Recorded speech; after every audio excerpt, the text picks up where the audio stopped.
Hey, Eric, Yes, Jake. have you seen the new plastic Mark 6 Marines yet? Why no, Jake, I have not. Please, I need someone to tell me about them. I will now proceed to describe them to you in the next 25 minutes. I do not Can think you we make it should. 40? I can do that. I can make it 40. I can describe these Those are fuckers to rookie you in numbers. 40. Please, Gotta put please those do numbers not. up. Mark 6 was not even in the heresy, and we I should haven't not even talk about shitter them. take. I haven't GW No, even then shitter you take. cannot heresy gatekeep. product. All things Terrible. are legal and valid. I Hey, will would you like to know the fight shittest take? 3 of you. I've got the shittest take of Mark 6. Not only should the new box not be Mark 6, it should be Mark 7 to fully embrace that end of heresy feel. I Siege think of that Terra. they should all be Primaris because it was established in the Rise of the Primarch series that Belisarius' Call had them ready to go during the heresy. I mean, I'd like to see some Sons of Horus, what are those things? Aggressors. That would be great for my games of heresy. Ooh, Fuck it. just staring aggressors? That sounds like a fantastic idea. Maybe instead of like onslaught Gatling cannons, they could just have rotating turrets of power axes. I think that if we're going to be true to the Primaris feel and really true to the game, we should just paint all of our miniatures blue Well, and put blue's the the white only horseshoe color. on the side. I mean, it is the only color. It's the Is only there, thing you is can there, do. does GW make another paint other than blue? They make gold, Yeah, Fenrisian Gold, they blue. make lots of Right, gold. yeah. Yeah. blue, gold, and just enough white to put a little horseshoe on the shoulder. And with that, before we get canceled, welcome back to another episode of the Argel Talk podcast. My name is Jake. I'm here with Ben, Eric, Gray, and for the first time, Jack. How you guys doing? Oh, we're doing great. Don't This is our speak first for low me, you sodium prick. open. You're doing great, Ben. Accept it. Did you just assume my status? Just for that, I'm not putting pants on when I go to bed tonight. Promise. Just for that, I'm sending you a picture of me pantsless in bed. Don't threaten me with a good time. So much. I've hate. already Wait a minute, moved the how old camera is this once. picture? We For we'll that be putting content, that on our Patreon. yeah, we'll be putting that on the Patreon feed. Oh my It's god. actually just the YouTube cover photo. It's just Ben's white ass and then this blurred background. Pretty great. When I mooned it, did it show through the blur? Yeah, that's why I said like neutron star, because it was just this bright white and then the blur all the way around it. It kind of was black hole looking. I'm not gonna lie Yeah. to you. Looked kind of Rather like haloed. looked kind of like the baby from Teletubbies, just the Ooh. one star in the corner. Except it's just your ass. Oh god. Always was. So Yeah, I Everything think there's is- a surprising amount of babies that have come out of that. But you know what's everything's ass. But you know what's not ass is the Argel Talk podcast. And it honestly depends on the It's episode. debatable. yeah, I don't know. That is I think that more is a stance that correctly- that's a hill I'm not willing to die on. I'll die on that hill. I'd say we're not ass. We're more piss than anything else. Roll piss.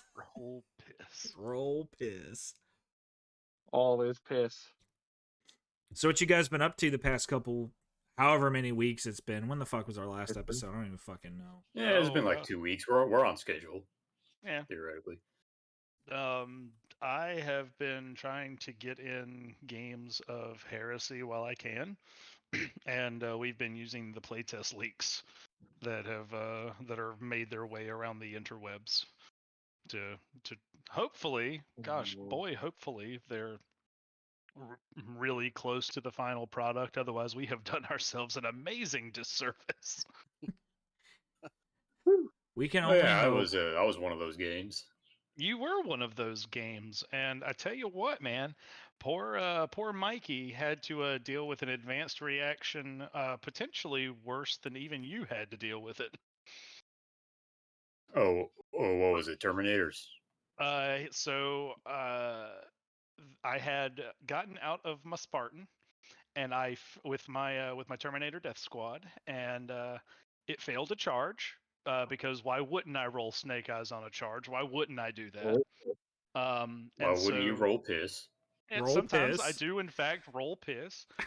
So he was extremely excited. He dropped a unit of veterans out of a rhino first, and then he dropped a full tactical squad out of a rhino, ready to bolt me down. And then I didn't know if he was going to do it, but he unloaded a unit of Terminators with a Praetor out directly in front of my unit. I was like, advanced reaction, fuck you. And Eat so shit. I was able to charge him in his movement phase, which, boy, was he just not pleased with that. Yeah, that's a tough one. That should be the Argel Talk motto, honest to God. Roll piss and eat shit. Roll piss, eat shit. Yeah, so it was a learning game, and the only thing that we have consistently landed on with these little like practice hopeful games that we're getting in, hopefully they're anywhere near the final rule set. But good god damn, dreadnoughts. Dreadnoughts do seem Yeah. real scurry. Yeah, Spoopy as fuck. We'll confirm this. Which so yeah, I don't know where that leaves the Incendious jump pack dreadnought. I guess we'll see. very fast and doesn't get immediately blown the fuck up like it usually does. It's true. I've never seen an Incendious do anything other than die. Because I mean, it's just one of those things. Like nobody wants to fuck around and find out with it. It's like me when I play you. I know what that Deredeo is capable of, so I fucking nuke that shit every game. No Man, question. It's gonna be so much worse for you now to deal with that. It really is. Imagine 3 of them. I Jesus, see. Even 3 I'm not Daredevils. that No, cruel of a can't do person. that. They can't be towned now, so 3 of them. 2 So see, you close just take combat. 3 Deredeos, ally in some Sisters of Silence, and you have your boats and hoes. yeah. Jeez. Yeah, I mean that sounds like a very good anti Thousand Suns list too. Prestige worldwide. As it so Indeed. happens, I happen to have 30 odd Sisters of Silence. I know you do. I am. Oh, I forgot about those. I have like 40 odd. Shit. Later this Nice. evening, you're gonna have 40 odd Sisters of Silence and a picture of me lewd. Lewd. Woo! Argel Talk gone sexual. I mean, I feel like Argel Talk stays sexual. Like it's an on-brand move for us. Yeah. I don't know that When anybody you would be get surprised by gentlemen the like us. This sexual, like, just look I at us. do use that term loosely. Oh man. I mean, I don't think anybody would be surprised by an Argel Talk calendar, let's be honest. Oh, No, they'd man. be very surprised and shocked and Shocked and disgusted. offended, maybe. Offended, yes. But surprised, probably not. Like, our be reviews are one of just those going to be a ton of people saying, like, wow, Eric had a surprisingly hairy ass. Like, wow, we were thinking, like, Jake, yeah, definitely, Ben, oh yeah, Gray, Jack, wow. Like, once you can, like, if you can see his ass, what with those tiny little legs. But Eric, no, we didn't plan for that. That's the hairiest ass I've seen a Duck Commander hat on. That's for damn certain. I know that's a lie. Yeah, that's just fallacy at its core. I don't know, man. Those the guys all obvious look like answer- waxers to me. I don't know. Well, the Turn obvious thing is if we do a calendar, I have to be one of the swimsuit months, and I will absolutely whack myself to an uncomfortable level of hairlessness. Like, uncomfortable for the viewer. Be a giant hairless white Buddha. God, it Just the whole body. It looks like a hard-boiled egg wearing that Borat slingshot. It just looks like a big old fucking beluga whale beached, just white and gleaming in the sun. But the real question we have to talk about when we're talking about the gray swimsuit photo is, what are the logistics? How many freaking cans of Nair are we going to need? I don't think it comes in Oh. cans. There's spray on Nair. It exists. Oh. Yeah, you're talking about the. I know what you're talking about. That spray on shit. No, Yeah. no, we What do don't you want mean? to do the spray on. We're gonna have Lather? to wax him. Like Nair. No, we're gonna have to wax him because then we at least have a 2-part episode. I mean, the obvious answer is you dry shave with a straight razor, the whole body. We all know that his wife would like help us wax him. We know that That'd be she would fair. do that. There's nothing else than to hear my agonized and girlish screams. Beautiful. I'm sure Most Gray's of me wife knows that loves this him is very a much. joke, but there's enough of a possibility that it makes me uncomfortable. All right, Speaking well, of your girlish screams, Gray, what have you been up to lately? thank you, Eric. Thank you. Girlishly screaming, but also hobby wise, not too much. I've had some minor commissions I've been working on, and just kind of trying to collect up some spare parts and bits and bobs and ends for my next army project after we get Heresy 2.0 and I know what that looks like. It's either going to be some kind of like what's the word I'm looking for? Some like post Shadow Crusade Ultramarines, or like middle Shadow Crusade, whatever. Some fucked up Ultramarines, or it's going to be Super Vampire Blood Angels, and I'm kind of leaning towards the Super Vampire Blood Angels.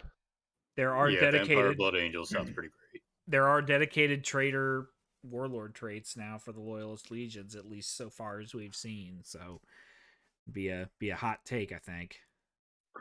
Yeah, I think it'd be really fun to just lean into the vampire thing as hard as I can and Hell yeah. go for like a horror element. Legion that's usually like the Bishi Golden Boy kind of feel. So, question for you: are you gonna do the red, or are you gonna do like Revenant Legion, like gunmetal, steel, gray, silver? So I was thinking about doing a bit of a mix of it, honestly. Like, the way I was thinking of doing it was for my basic kind of generic units, those might be red, but I'll go for more of a darker red than people normally would. Almost into sort of that flesh terrors sort of red.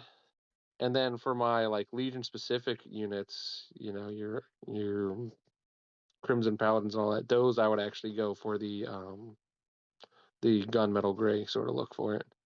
Nice. I think that you should go full on vampire, put them on square bases, and then also use them as a vampire count army.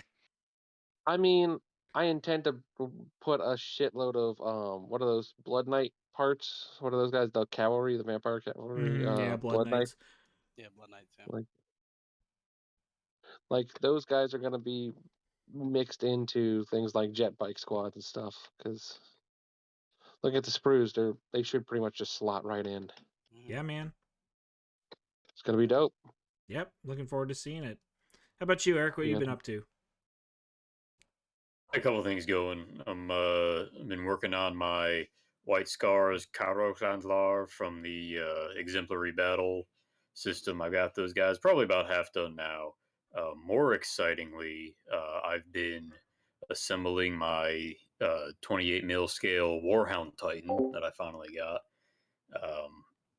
I've got the legs are built and primed, and I've got the first couple layers on for like the joints and whatnot. So it's coming along nicely. I tell you what, that kid is about 50% pistons by volume, though. Tell Yes, you it what. is. Yep, tell you what. Yep, no, you're right, man. Those 50% pistons are pissed. God. Roll knows. piston. Roll Pistons. God damn it. I love it. Yeah, And but you're I'm doing- having fun doing red on the White Scars, all over for once. Although I've been using the contrast red for that, and I don't think I'm terribly pleased with it. I feel like it's a lot easier to miss spots in recesses than normal paints, and I don't know why that's true. I'll have to like get a shitload on the brush and jab it in there to get, like behind the legs and whatnot. Mm. Right. Yeah. You can also Contrasts do have a weird viscosity. you can also add some medium or water to them to make them flowier, or just some fucking flow aid that too. Like if you have a Yeah. painting problem, apply flow aid and it'll probably fix it.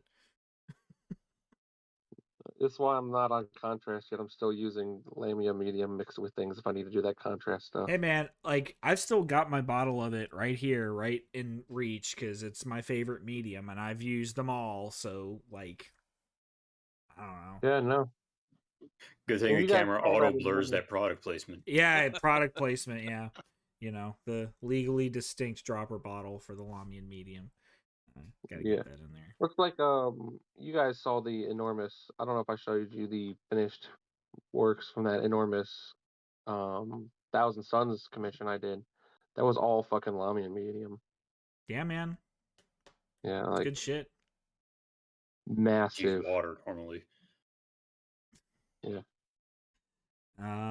You're doing Audax for the Warhound, right? Yeah, so I'm collecting dryer sheets now as I do laundry to test out that technique. I'm pretty spray? excited for to spray. Yeah. I got my red spray because I think I have to do that first because that's like the marbled texture. So if I want it to look black with red marbling, I have to spray the red first, I think. Black with red marbling. Yes, you'd want to spray the red first, and then the dryer sheet's going to cover up the veins of the red and make the rest of it black. Right. So yeah, I've got one that's been through, the cycle enough times that it's usable. So I don't know how many uses I'll get out of one. Probably not that many. So this will be an ongoing project. I haven't done that Could very also- often, but I got at least 3 uses out of one dryer sheet, and I would probably use it again. So, Oh, okay. Yeah, I've never Maybe. done the dryer. but I also wasn't painting a 28 millimeter Titan, so Right. I mean, take fair. that for what it's. In my experience with it, it's the I actually had to go for like the actual like baby wipes, not the flushable ones, but the physical baby wipes. Because when if you're going for more of that like marbled texture, like pulling apart the dryer sheet never got that super defined marble shape that I'm really used to. When I see, at least I see it on minis. But like with that model texture, I feel like that like you see on all the Titan Legios with that perfect dryer sheet.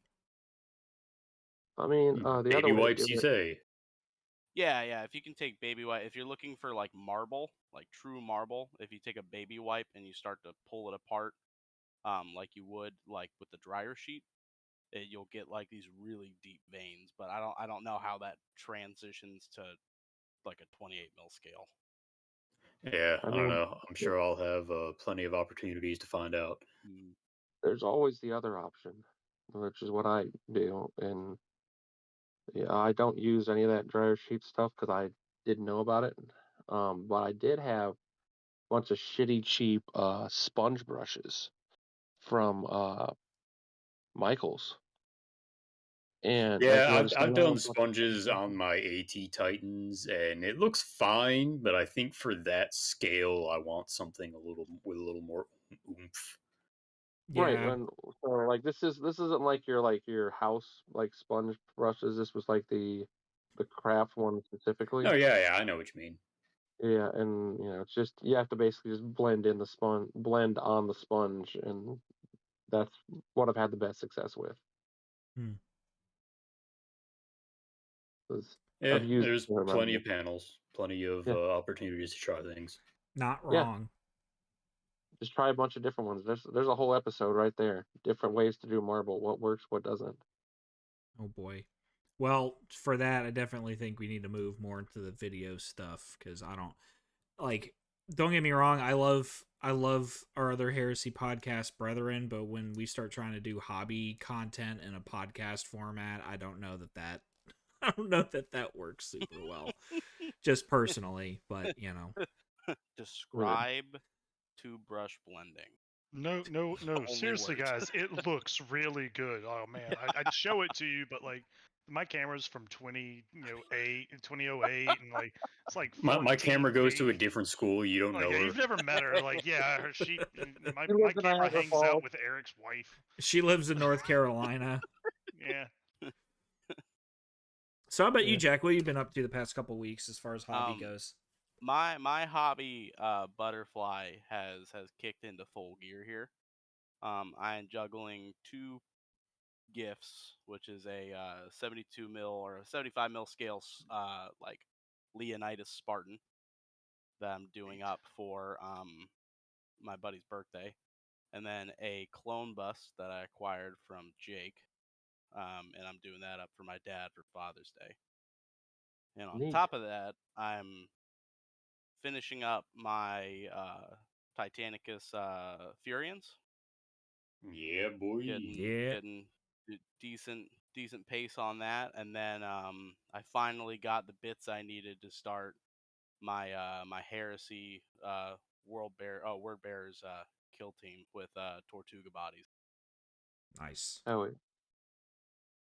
Yeah, I'm glad that clone bust is gonna work out for you because I mean it's big. It's a big boy. Like when I It ordered is. it, I was like, oh, that's cool. Like, yeah, I was like I think it was like $25 or $30 or something like that. I'm like, oh, that's pretty cool. And like this was before Ben had like kind of gotten into the more like bust printing stuff that I'd had him try to do for me. So I was still like experimenting around with different 3D printers online, and I was like, oh, okay, yeah, that's a cool thing. I'll paint that up for somebody or whatever. And I got it, and the fucker was like that big. I was like, holy shit, it's Yeah. gonna take me fucking 8 years to paint, man. Like, fuck that crap.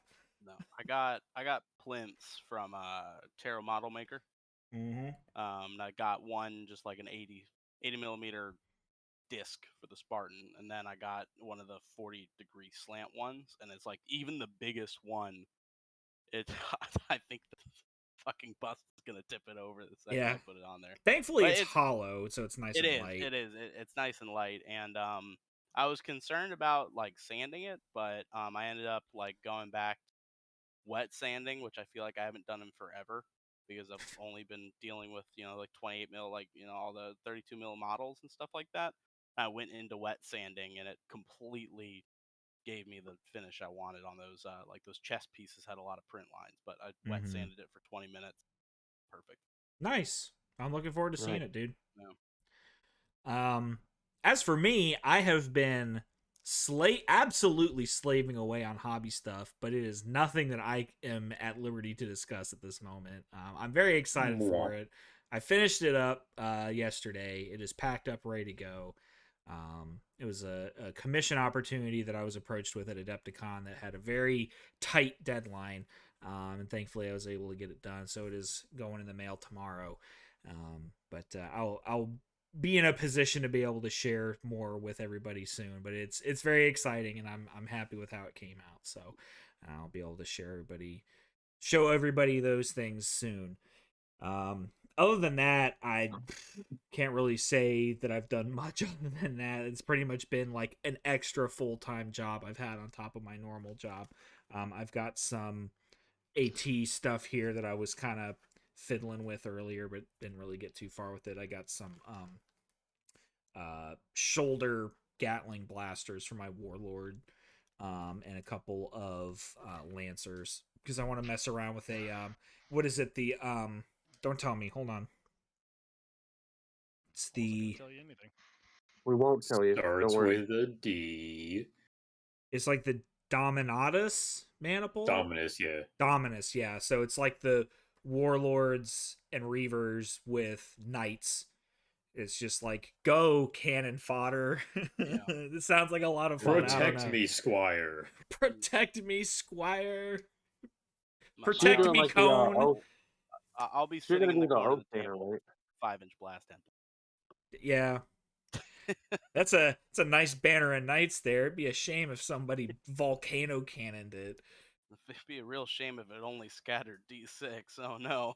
You see, you say that, and I did that exact thing against Eric, and I don't think his lancers gave gave a good fuck about my volcano cannons. Well, no, you didn't use volcano cannons. You used the quake cannon. They I did did. care about that. Fair. They were shooketh. Yeah, I the am utility behind shooketh. that cannon is nuts. Yeah, quake But that's cannon where- is good stuff. That's where the fun stops with that model in Titanicus. It's you have fun displacing units and occasionally getting some good damage across, and then it disappoints you all other 4 turns. I don't know, man. Having Shaken Knights is suboptimal, and getting to fuck with Warhound movement is A plus, which Eric kind of mind fucked me a little bit into like reverse psychologied me out of fucking with his Warhounds with the Quake Cannon. And after I did the other thing with the Quake Cannon, he's like, "Oh yeah, no, you absolutely should have shot the Warhounds with that." Like, you motherfucker. Eric Is it and really a game if you're not gaslighting your friends? That's a fair point. It's really not a game if you're not going, oh yeah, there's nothing special about that Warhound. You can kind of let him run up on your flank. Has the Ursa's Claw of Death. Yeah. No, see, I wouldn't shut up about the Ursa's Claw of Death. You knew where that guy was at all times. Just a shark. Knew exactly where that circling the water. motherfucker was. Eric talks about Ursa's Claws when there's no Warhounds anywhere nearby. Well, yeah, because there's an excerpt out of book 1 that talks about them on dreadnoughts, and I will keep going if you guys let me. Did I show you guys the actually, picture I took of the one entry for the open category at Golden Demon? It was like, Yeah. it was, I don't remember if it was World Eaters or if it was Warhound specifically. It was a Contemptor Dreadnought that had like a fucking trident as his close combat weapon. I'm like, Yeah. that is fucking sick. And it was super True, well painted too. I don't Didn't it- remember if that it guy went- placed. Gold or no, it won like silver or bronze, I think. Gold absolutely was Swinson's Mephiston. That was that was nuts. absolutely It was- gold. Don't World Eaters have a trident? Like, isn't that their special? Yeah, the book 4 relic is the I didn't World take this Breaker on Trident, and it's, I Witcher. mean, it's no nanite blaster, that's for sure. The It's goo pretty gun. hysterical now. Man, like, if they're gonna have relics in the game, like, can they be like just cool? Like, why do they have to be like, some of them are Oh, it's fucking cool. stupid and the other ones are like, well, this is fucking worthless. Like, God, I wish I could give Varl Redblade void shields. Ugh. well, I don't. okay, yeah, so like that one's stupid. Like, What? that one's It's stupid. so good. Like, Right, when I it's say super good. stupid, I mean as in like, this is the reason. Game-breakingly broken. Yeah, this is the reason that relics are banned at most events, or this is why Psi Arcana's banned at most events. I'm looking at you, fucking Divining Blades. Like, who the fuck thought that was a good idea? But like, and then there's some relics that are That fucking Lord. worthless. So I don't know. But Yeah. anywho, so we'll go ahead and roll on into pick of the week here. My pick of the week is it's a couple weeks old at this point, so it's a pick of the quarter or something, whatever the fuck. But a couple weeks ago, we have the Heresy Thursday stuff going on, where they talk about a new thing coming out in this new edition, this new box that we're gonna see or whatever at some point, and they were talking about the Mark 6 Tactical Squad, which, you know, we can talk about the shit takes on this or not. I don't know. That's not really my point. My fucking pick of the week is specifically the Death Guard fucking Mark 6 Marine, because that shit fucked. Like, that model looked cool as shit, and I was like, holy fuck, am I gonna have to play Death Guard now? Is this the world that we're gonna live in where I'm gonna have to play Death Guard? Because that Death Guard Mark 6 Marine looks so fucking good. It's like, That dude just got out of his truck. he did. He just trucked and or fucked. Probably at the same time. He fucks the entire way he was trucking over. It's the way of the road. Which, like, the other guys looked fine. Like, what was it? It was like a Raven Guard, an Ultramarine, a Night Lord, and a Death Yeah, Guard. they had a Night Lord, and honestly, I wasn't a huge fan of it. Might have just been their lightning placement.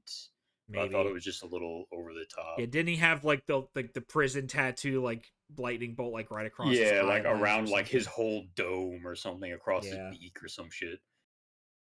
Which, I mean, sure, like, you know, But I think the standout model in that little group of Mark 6 sample guys they had was the Death Guard one because it looked fucking amazing.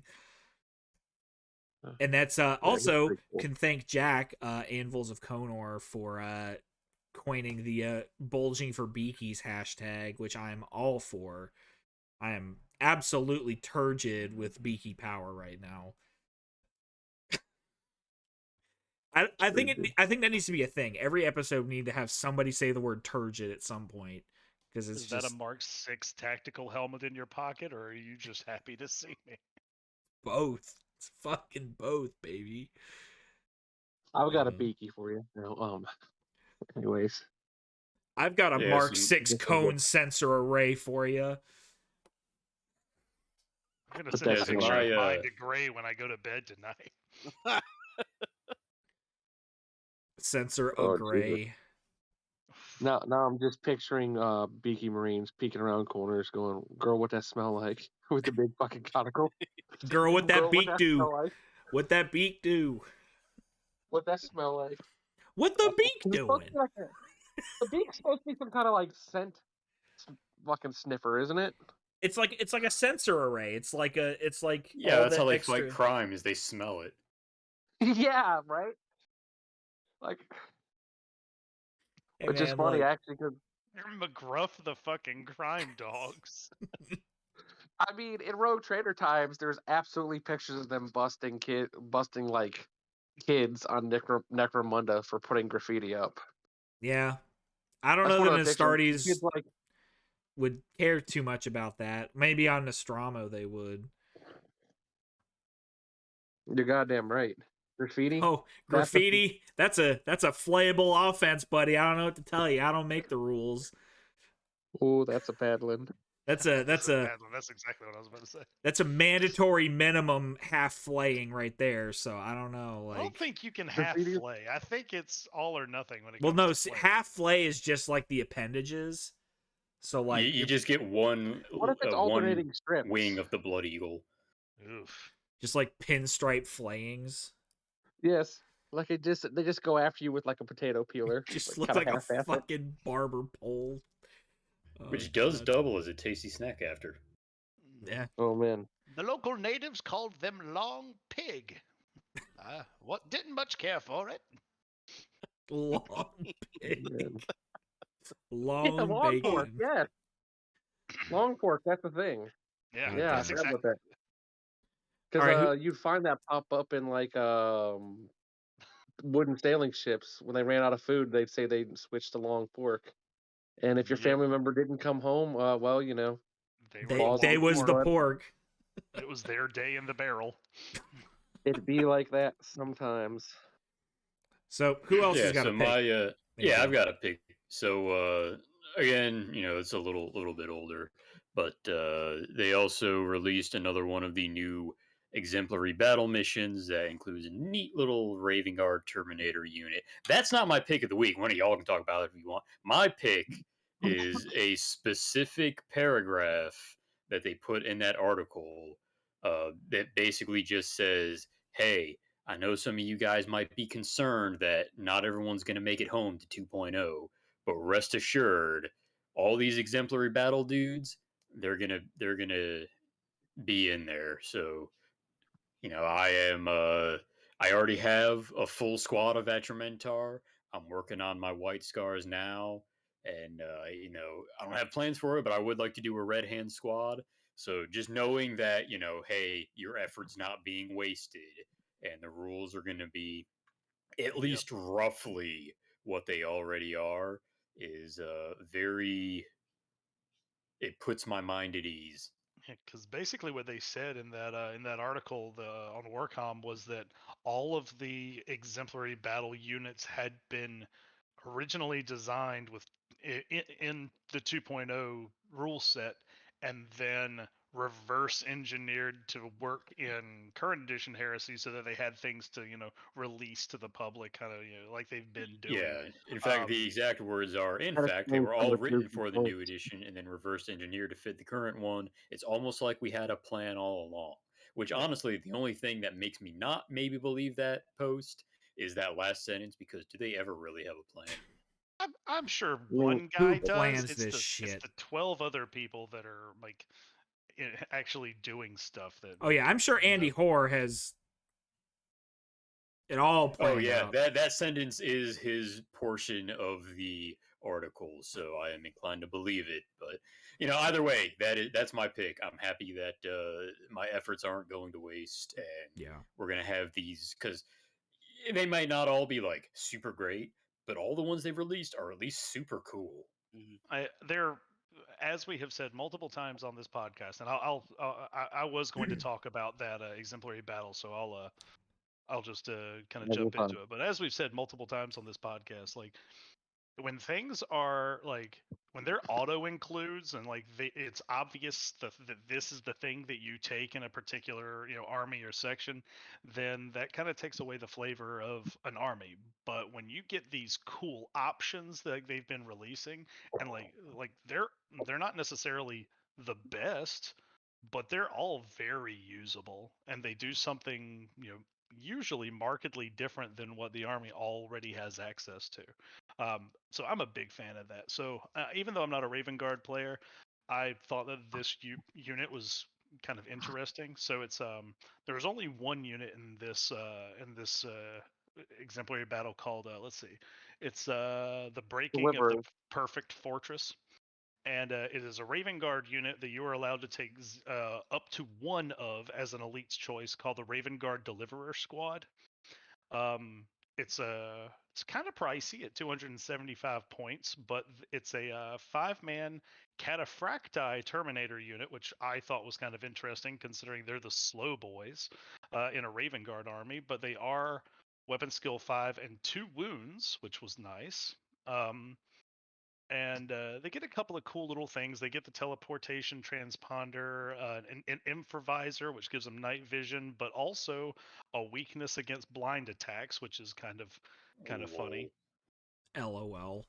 Combi bolters with power weapons of any type, stubborn, implacable advance, and then a special rule called Corax's Shame, which basically means so it's got multi parts to the rule, but the first part is that they count their toughness as 1 point higher, so they're counted as toughness 5 for the purposes of instant death. So anything strength 8 or anything strength 8 can't insta kill them, which is interesting. And then if Corvus Corax is part of the same army as a unit with a special rule, then no unit that includes any models with a special rule may be deployed within 18 inches of Corax, which is and Corax may never join a unit that includes this unit or this special rule. So Which I don't know why you'd be putting Corax in a unit of Cataphracti Terminators. I don't anyway, either, but it's just interesting that they said that. So but the unit itself can be up to 15 Terminators, and they do get cheaper when you take additional Terminators. For every 5 in the unit, you can take a Heavy Flamer, a Reaper autocannon, or a Multi-Melta, which is kind of cool. You don't see many Multi-Melta Terminators out there. And of course any of them can swap for a combi weapon, and any model can take a pair of Raven's Talons, which are the special power weapon that the Raven Guard get. They're like And lightning claws with mastercrafted and rending. Yeah, but when you look at the unit itself with the pictures that they've included with the PDF, like at first glance, you'd probably think they were Blood Angels because they are bright ass like crimson red. Or word bearers. Yeah, or word bearers. Yeah, but because they are bright ass red with black trim. I think they look really nice. I like that color scheme. I don't I know. would not immediately think that they're Raven Guard, but like when you just see the pictures by themselves, like I'm like I'm having a hard time, but I could definitely imagine like them with an entire Raven Guard army. I bet that would look kind of cool as like the special Snowflake Squad. So the fluff goes into that a little bit, both as far as why they're Cataphracti and why they're that color. So everybody freaking the fuck out about it obviously didn't read the fucking thing. So the Cataphracti, fans. yeah, Go post on Gonna Crusade and gonna Heresy. disagree God. there. Gonna Um, disagree there. Based off the black books, gonna disagree. Gonna have okay, to. so the article talks about they are cataphracti because they are a attritional frontal assault spear tip unit for Raven Guard, which is not their normal MO. So obviously these guys are getting thrown into the fucking shit and they want the big, heavy, stompy, durable armor. Yep. Additionally, they're black and red because before Corax was found, the Raven Guard were rocking around with Horus, and so these deliverer units often fought alongside the Justarin in spear tip assaults. So the color scheme that they have is kind of a tip of the hat to the Justarin. It's like their inverse scheme. Rather than black with red accents, it's red with black accents. It's like an homage to the Justarin that they fought with for most of the Great Crusade until Corax was found. Oh, yeah. So, but again, like I said, like that is a pretty reasonably priced. I mean, a little expensive, but they're 2 wound specialty terminators with teleporters. Which would explain their point cost, in my opinion. Exactly. And they all get power weapons. So I mean, I think it's a cool unit. Will every Raven Guard player use it? No, but I can definitely see it. I definitely see a use for it. I would argue a unit of Terminators that can all take Raven's Talons is kind of maybe not an auto include, but it's pretty good. Like, well, and it 2 wounds that your a strength 8 hit cannot insta kill them. Like that means you're still getting you can still pop a if you can take a Primus Medicae in that unit. I'm sure I think you can. I don't see why you couldn't. Yeah, so you would still be able to get a Feel No Pain.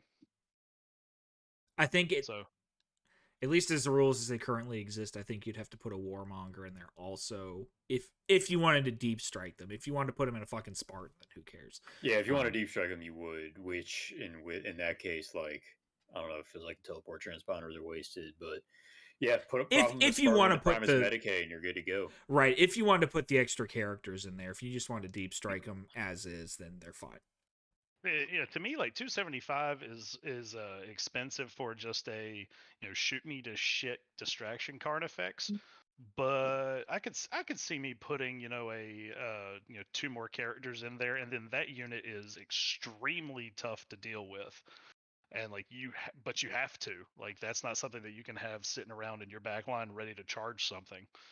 Yep. Put a combination, like put some combi weapons in there, and then a couple of Raven's Talons and power weapons. Like even just putting them in, keeping them 5-man, giving them some Raven's Talons, and putting them in a Land Raider Phobos, like that's no, it is. It's like a 500 point unit, but it's a 500 point unit that you absolutely have to do something about. Yeah.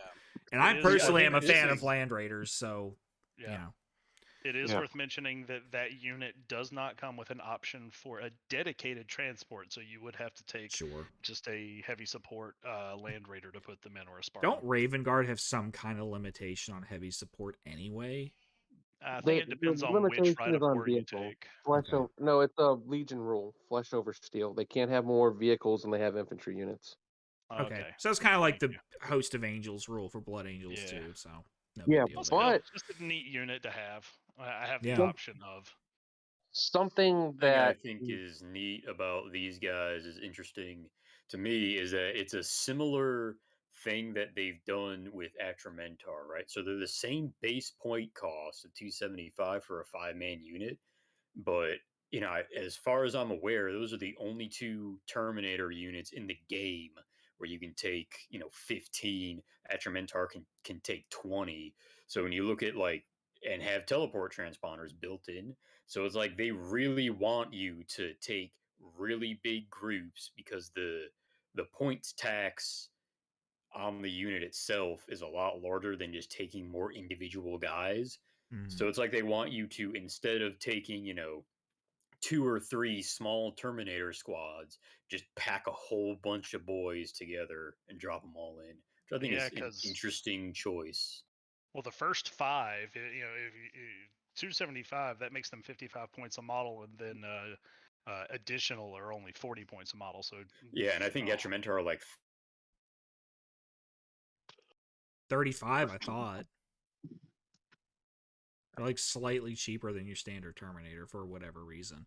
Which, like, it's a weird choice on the deliverers because they're an 0-1 choice anyway. So, like, if you're gonna take a unit, but it is still a taken point that, like, they are encouraging you to take these larger Terminator units, which I mean is fuck cool. Like, did we lose Eric? We did lose Eric. Well, Yep. fucking rip. Well, Gray, you were gonna say something about them anyway. Go ahead. So a few things, and I I'm have actually a some fan. thoughts.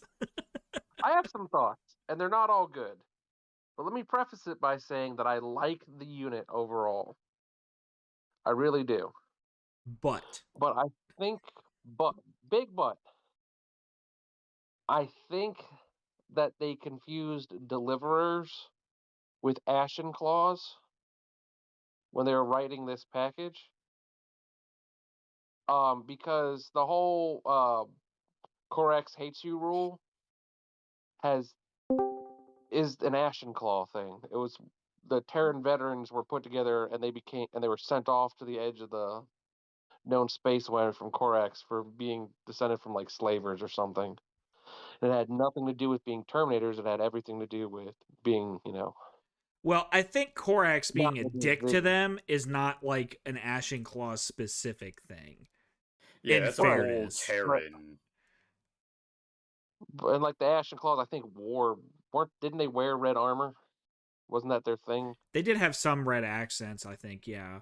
But like They were like the red and gray. Deliverers are distinct in the sense that Korax still didn't fucking like them. It was still a dick to them, but he wanted them around because he needed them. Like Right. he It didn't fit needed his them for idea, but he that. knew he needed them. Right. Sure. Like, why can't I So, quit you? Why so can I yeah, fucking quit these it's goddamn weird cataphracti, man? Fuck. because like the way it reads, reads like they've confused them with Ashen Claws a little bit. Well, And you know, I will counterpoint that with somebody actually asking Andy Hoare in the Facebook post about this of like, oh, that's a really interesting scheme. And he's like, yeah, it's it's pretty cool. I like it. And they're like, do you have a fluff citation for this? And he's like, I'm Andy Hoare. Like, my source is I made it the fuck up. Like, what? yeah, no, I'm the one I'm writing the with you. fluff. Like, what do you want from I me? have a permit. I can Yeah. do what I want. Plus, it says like in the fluff blurb Yeah. on the side, right? That Yeah. some of the deliverers attached to the Pale Nomads chapter, which were some of the guys that got sent on the go play over here in the Ghoul Stars or whatever, which I think is part of where the Ashen Claws may or may not have come from. Yeah. Yeah. So I hear what you're saying. Them or the I hear what you're saying that like it Yeah, might it be a bit of seems a retcon, but then also like a little bit of a. It seems like it's leaning in a little bit into that, maybe a little heavily. I don't know. which It blurs the line there. Which, our whatever. thoughts. Our thoughts on like GW. How dare you retcon your own IP, you motherfuckers? Like, Yeah. I mean, it is what it is. I'm not like super bent out of shape. yeah. So there's that. I think a good thing in its favor right now is as Raising Guards will say, don't they all get Furious Charge? They Yeah, do. Terminators do. Yeah, They sure do. Fucking strength 5 Ravens Talons on the charge, baby. Yeah. Strength 5. What gets Fucking Furious Charge? Raven Guard any Raven Terminators. Guard that is not like infantry or jump infantry, so all their bikes, all their Terminators, maybe another category. Jet bikes too as well. Yeah. Yeah, it's like bikes, jet bikes, and yeah. Terminators. So like, because like the infantry and jump infantry get like infiltrate or some bullshit. Yeah, I can pull it up. I have it here. Yeah, I literally have the book in my lap for later. So. Yeah. So For later. There you fucking go, bud. No. There you fucking go. Yeah, bud. infantry except models with Terminator armor get infiltrate and fleet. Jump infantry, bikes and jet bikes, infantry and Terminator armor get Furious Charge. Hell yeah. Which is pretty pretty fucking great. Strength 5, shred, mastercrafted rending, lightning claws, baby. I mean, that's horrifying. It truly is. It truly Man, am I is. about to start a 4th Legion? Fucking No, I'm not. biker No. biker gang Raven Guard army, all fucking furious, charged. Cowboys The with both third pistols. biker list. Cowboys, fucking cowboy Yeah. Raven Guard, baby. Oh man. All right, well, That's- Jack, how about you? Do you have a pick of the week? Pick of the week is we just pick something cool that we like in the hobby the past. I mean, this is your first time, so really, Yeah, no, you have your I- whole life to pick I- something that you I like. have Hold on, something Jack. yeah. Before you go, I just want to point out we went over that whole unit in like 10 minutes. That's a new world record for us. So that's a record for some. We can keep talking about it if you want. Yeah. No, I think that's a good. I think that was good. We covered them very well in a short Yeah. amount of time. Hell yeah. Yeah, so they have Impressive. leadership 8 on the regular deliverer, and leadership 9 on the chieftain, which is a point above, which I think is pretty decent actually. God damn it. But I did see something. I can't find a picture of it, but it was an entry to Golden Demon. I think of their open category. That's why we have the post editing, Jack, because we can I know. find these pictures for you. It's odd though. Well, so you can find those pictures. For Right. me, 'cause I ain't I- finding this shit. You might have seen this, Jake, when you were at Adepticon, but it is 2 Primaris Marines that are painted black and white. Yep. Like very crisp edge highlights, very very nice and crisp. They got like kind of that Borderlands scheme going of just pure black and white, and it's got a little text bubble on each of them. It's like the first one's like, "Man, did you hear that, Judge? He kicked us out because we don't have 3 colors. Man, let's go enter Golden Demon. We don't have to have 3 colors." And that's it. Yeah, it was that's like the joke. it was like hash shading and like kind of cell Yeah. shaded comic book style a little bit. Yeah, that was a popular one as far or I like that was a fan favorite. I don't know if the Yeah. judges gave it anything, No. but it was a fan favorite for sure. Yeah, it's a good Yeah. one. Yeah, that's Like- that's my pick though. I saw that and that made me happy. Scott and John have talked about that on their podcast before, but like I kind of wish somebody would bring back the like whimsy of Golden Demon, like the fun and the humor. Like there was one that was like I think it might have been Anthony Wang or somebody had like a grot riding a fucking rocket to the moon. Like that's fucking great. Yes, like that's yeah, good a shit, one. man. I saw Like, that. Just like a little bit more humorous Yeah. dioramas and stuff like that. Yeah, that'd be because cool to see. don't get me wrong, I love all of these like different, people like really amazing artists bringing these images that we've only, created in our heads, books to life. Like just some of especially these dioramas and duels. And it just but yeah, the humor is definitely Yeah, Ben Cantor with his fucking Sanguinius and Cabanda duel, like yeah. It was not. a custom built Cabanda too, I might add. Yeah. Nice. Not the new Cowabunga that we're getting. Cowabunga, Cowabanda. God damn it. Bloodthirster number 5. Cowabanda it There's is. that damn turtle shell on that guy and like turns him into a ninja turtle. I don't know what I'm gonna do. Oh shit, Ben's invisible. I wish that I had 1, the skill level, 2, the disposable income to do this joke shit that I think of. Oh man. But I mean you know, do though. You have the you have 3D the 3D printer. printer, It's all the the ability you need. I think the only meme model I ever did, like, as far as like, the joke paint jobs and stuff. If you go back to it wasn't Assault on Blackreach, it was Battle for McCrag. Remember that box set from 40K? Mhm. Yeah. It come with a guy. He's a Aeronautica Imperialis lieutenant or something. He's the crashed shuttle pilot. It's like the Imperial agent Oh, yeah. carrying the fucking football Yeah. or whatever the fuck. Apparently, he's the fucking pilot, and apparently for some strange reason that kit, he's got the chapter's gene seed in a 12-pack of PBR, which I then painted as a 12-pack of PBR. Nice. Well, I mean, Oh yeah, I think I've seen that it one. did win a blue ribbon. I mean, They don't just give those away. My favorite joke model I've seen is the fucking Night Haunt carrying the grocery bags.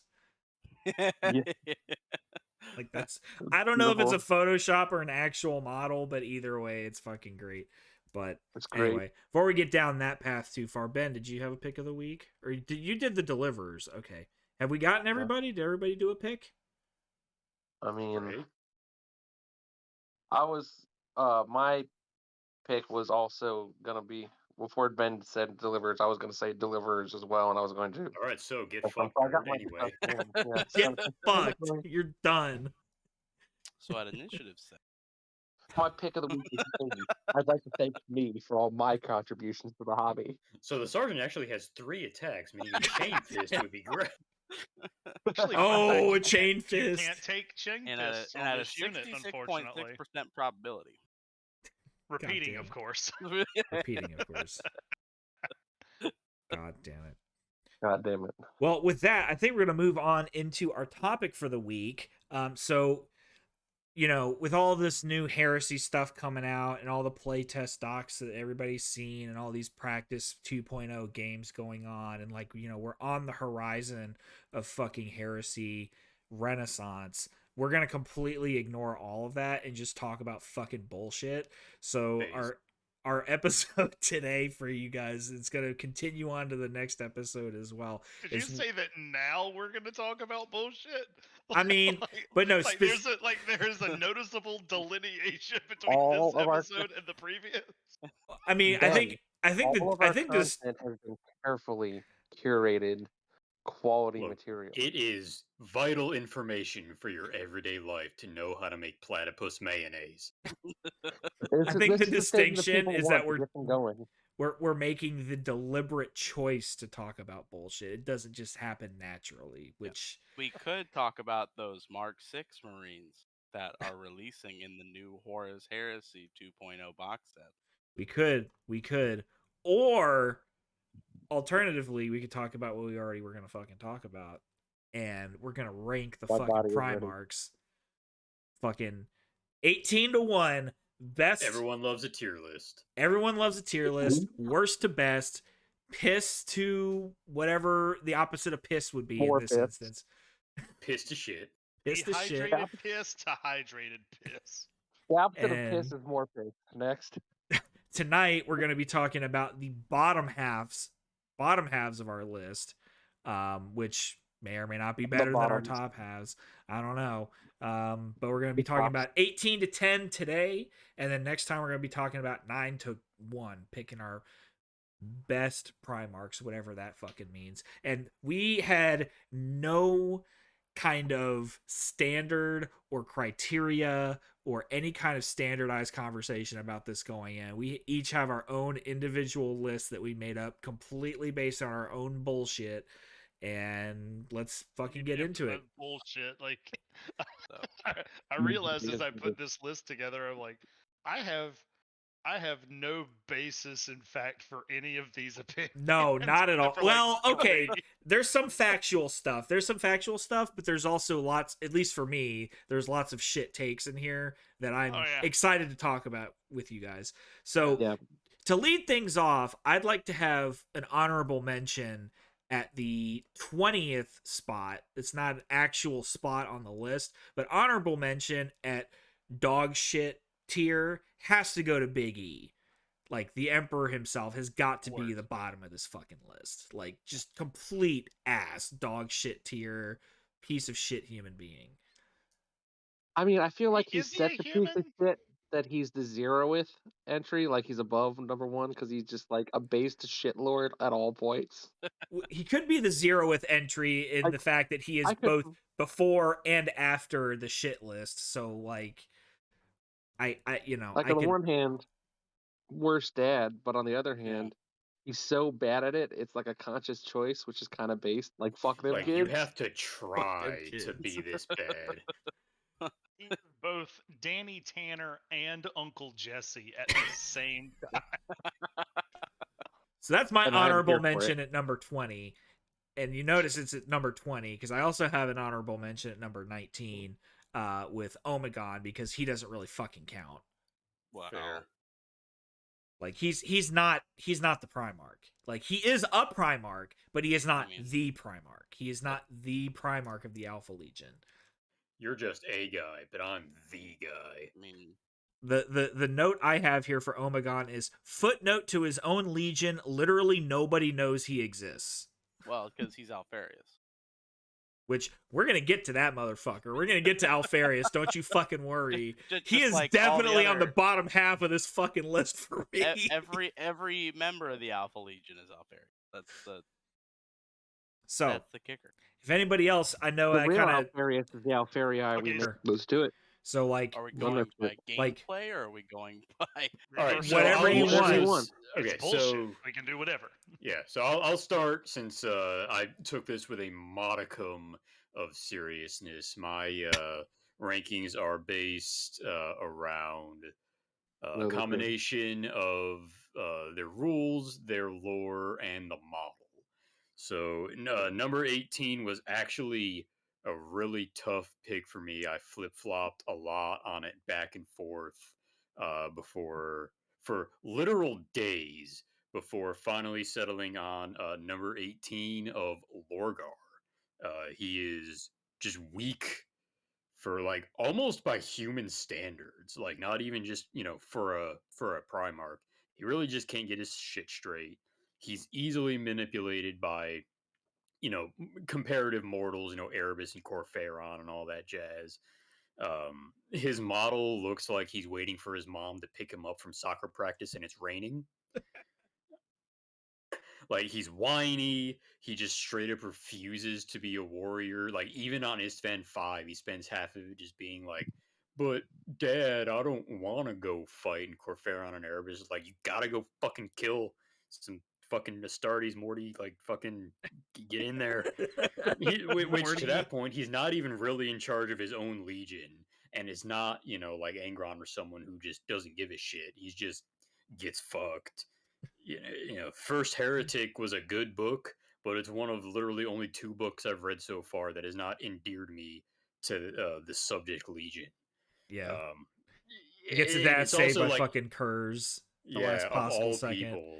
Like, wow, dude, you got saved by Kurz. That's not a good look, Yeah, man. and then Kurz gives him Cringe. some fucking barbed words about go kill Astartes with your pretty hammer. And it's like, if Kurz is shit talking you, like, shit's gone bad. And even Angron gets some good bants on him in Butcher's Nails, where he's like, "Oh, if you don't think we're doing right, maybe you should go call your legion back from Calth. Maybe they'll hear you shouting from the moral high ground."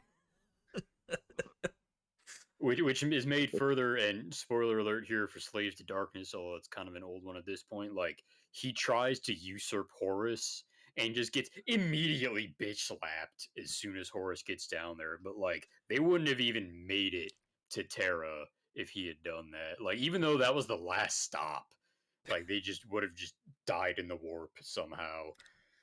I will say, like, his rules are pretty decent. Lorgar Transfigured is a very formidable psyker. I faced it a couple of times before the invisibility nerf, Oh, and God. he's pretty fearsome, but, like, it just doesn't make up for it. Fucking Sergeant with a chainsword is formidable before the invisibility nerf. Yeah, but the Sergeant with the Chainsword couldn't cast it on 3s rather than 4s. I mean, valid. I don't think you're going to enjoy where I put Lorgar on this list. Just based on that, but we'll get there when we get there. All right. I'll go. All right, All who's right, well, next? Jake, what's your number 18? Okay, my number 18 is Ferrus Manus. My list is pretty much just based in lore, just because I wanted to just shit on everybody. And in the lore, every single one of the Primarchs is a shithead in their own way, and you're not going to change my mind on that. So this my tier list is basically, I guess it's not really a tier list, it's a ranking list, but my list is pretty much all just, okay, who's the least shitheaded amongst you? Like, who's the least shitty of all the shitheads? And it is a very biased and nonsense list because there's some traits that I mock some Primarchs for and reward others for the same thing. So, take this with a fucking Fair. massive dose of sodium. Primarch white privilege. Jesus I mean, Christ. kinda. So Ferrus Manus is my number 18. And the note I have is died in the dumbest, most easily preventable way possible. Like, he literally yeeted himself into oblivion. The motherfucker suicided for no fucking reason and was already kind of a moron to begin with. Like, there's nothing that I've seen of Ferrus Manus that I'm like, yeah, that's the guy. That's the guy. Like, even his fucking stories, I'm like, the fuck is this idiot? Like, fuck this guy. I think I've read one short story and then his like pieces in Fulgrim, and I'm like, man, who cares? Well, there's the his fucking ghost in Vulcan Lives is better than his fucking living person. And it's not even really him. No, it's not. It's fucking whoever the fuck. Warp Ghost, Erebus, fuckery, whatever the fuck. It's Kurz fucking with him. Kurz fuck. Yeah, like Kurz pretending to be Ferrus Manus is a better Ferrus Manus than Ferrus Manus was. Oh man. His model's okay. I don't know dick about his rules, so whatever. But yeah, fine. As a force multiplier and a beat stick, he's fine. He gets some pretty nifty stuff. I don't remember the exacts, but he's a good model on the table, and I've got the model itself. I think it's a very dynamic pose. Some fiddly bits that are kind of, when you get pieces that aren't warped to shit, they look really good when it's all put together. But and I just feel bad for Iron Hands players if you want to play with your Primarch, because you're locked into a pretty narrow time frame for the heresy. I just feel bad for Iron Hands players because they're Ed. I mean, there's also our boy Will in Richmond. He plays Iron Hands also. I've been trying to get Ed to magnetize his Ferrus Manus's head for years. I mean, you gotta lean into it. Like, if you get offended about it, like, you're just gonna have a bad time. So, Yeah. Luckily, very rarely do like most events lock into a specific timeline, though. Yeah. I mean, there are some like specific. But I mean, as far as like theming your army, like if you want to use Ferrus Manus in your Iron Hands army, you kind of, as far as the heresy is concerned, you're kind of locking yourself into a pretty narrow time frame. As far as like army theming, not that that's gonna exclude you from events or anything like that, but yeah. Not that many events really allow Primarchs to begin with. At least not over here in the U.S. Yeah, there are some that do. Yeah, I know you UK guys. I've been talking to some of them in the Discord, in the Age of Darkness, Horus Heresy Age of Darkness Discord server, and man, they're fucking heresy games on a whole other fucking plane of existence than ours. I'll tell you what. I don't think that they like to enjoy them. I think that they are a business proposition to them. You have to have a stiff trade offer. I get heresy game. You get humiliation. I get a 3,000 point heresy game. You get 2 hours of abject suffering. Because they can play 4,000 point games in 2 hours, and they told me as much. So anyway, all right, who's next? Who's got a number 18 for us? I'll go. My number 18 is Alfarius. And I'll preface this by saying that for my list, having read very little Black Library books, I'm mostly going from the 1,000-point view and just being a judgy shitlord over the general concept of the Primarchs. Fair. Alfarius is literally that gray-faced NPC meme as a Primarch. Like, I'm a distinct Primarch, really? You all look the same. And they all get the frowny eyes. Like, that's the whole shit. Yep. Exactly. The whole Legion is like, way to be fucking mediocre. They're literally indistinguishable from regular Astartes and get beat by every the Alfarius and Omegon get beat by every other Primarch they fight. Only Primarch. Alfarius is canonically a manlet. Alfarius is the only Primarch to be fucking wounded by a goddamn mortal. Let's talk about that. Fucking I mean, my boy supposedly. Dennis Chain, fucking just like not even augmented mortal, just a fucking militia guy. I mean, okay, we can split hairs about Lucifer Blacks or whatever, but motherfucker stabs Alfarius and he's just like, that it? Like, Yep. stabs him back, but I mean, still, like, come on, man, really, couldn't, Like he got a stab on you, you know. he got a hit in on you, so He got fair. punked by Dorn. Like getting punked by Dorn is kind of a low watermark. We'll get to that. We'll get to that. Oh man. I get to all of them. Well, okay, but like that's a fair point. That's how a fucking list is when we're at the very bottom. Like we are going to get to all of them. Damn it, Ben. All right, you know Ben, what? Speaking of, then, what do you got? Oh, actually, you and I are right. We're syncing our mansies because I had Lorgar at the very bottom. Like, I can't See, think Ben, of I knew you were my favorite. I I cannot think of another Primarch that is so well and truly cuckolded like Lorgar is. I mean, I can He think just- of one, but we'll get to him this episode. Like he's got to sit there and basically. But just, Eric, like, we'll get there. just sadly touch himself while he watches Erebus do all of the real stuff. Like, please let me watch you please the chapter, Daddy. No. Oh God. No. Like, Fuck but me. I also agree with you that his model looks kind of boring. His rules are substandard, but I strictly, from a gameplay standpoint, he was also one of the first Primarchs to get rules. So that I kind of forgive. But Lorgar is just a boring religious zealot of a cuckold. If he was a spice, he'd be flour. See, I really like love his model. I think his Augsburgers. model's cool as fuck. So Yeah, I'm with Jake on that. I think his model is dope. See, I think there's a couple of his other pose is Primarchs not that dynamic. have similarly not combat pose, and they just pull them off so much better. I know you don't mean Bobby G. You cannot possibly We'll get there, mean Jake. Gilliman. We'll get We'll there. get there. We'll get there. We're at the bottom of the list. We'll get there. Jack, have you cooked anything up? I'm so even though my first Black Library book is what was First Heretic, I have to put Lorgar at the bottom. Like and I want which is funny because he is definitely a bottom. Exactly, yeah. And part No argument like there's there.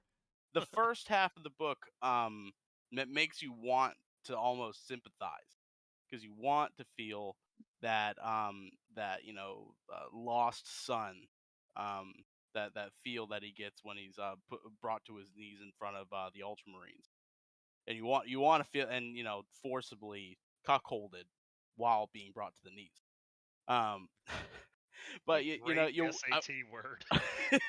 was cucked forcibly and then just leaned into it from there on.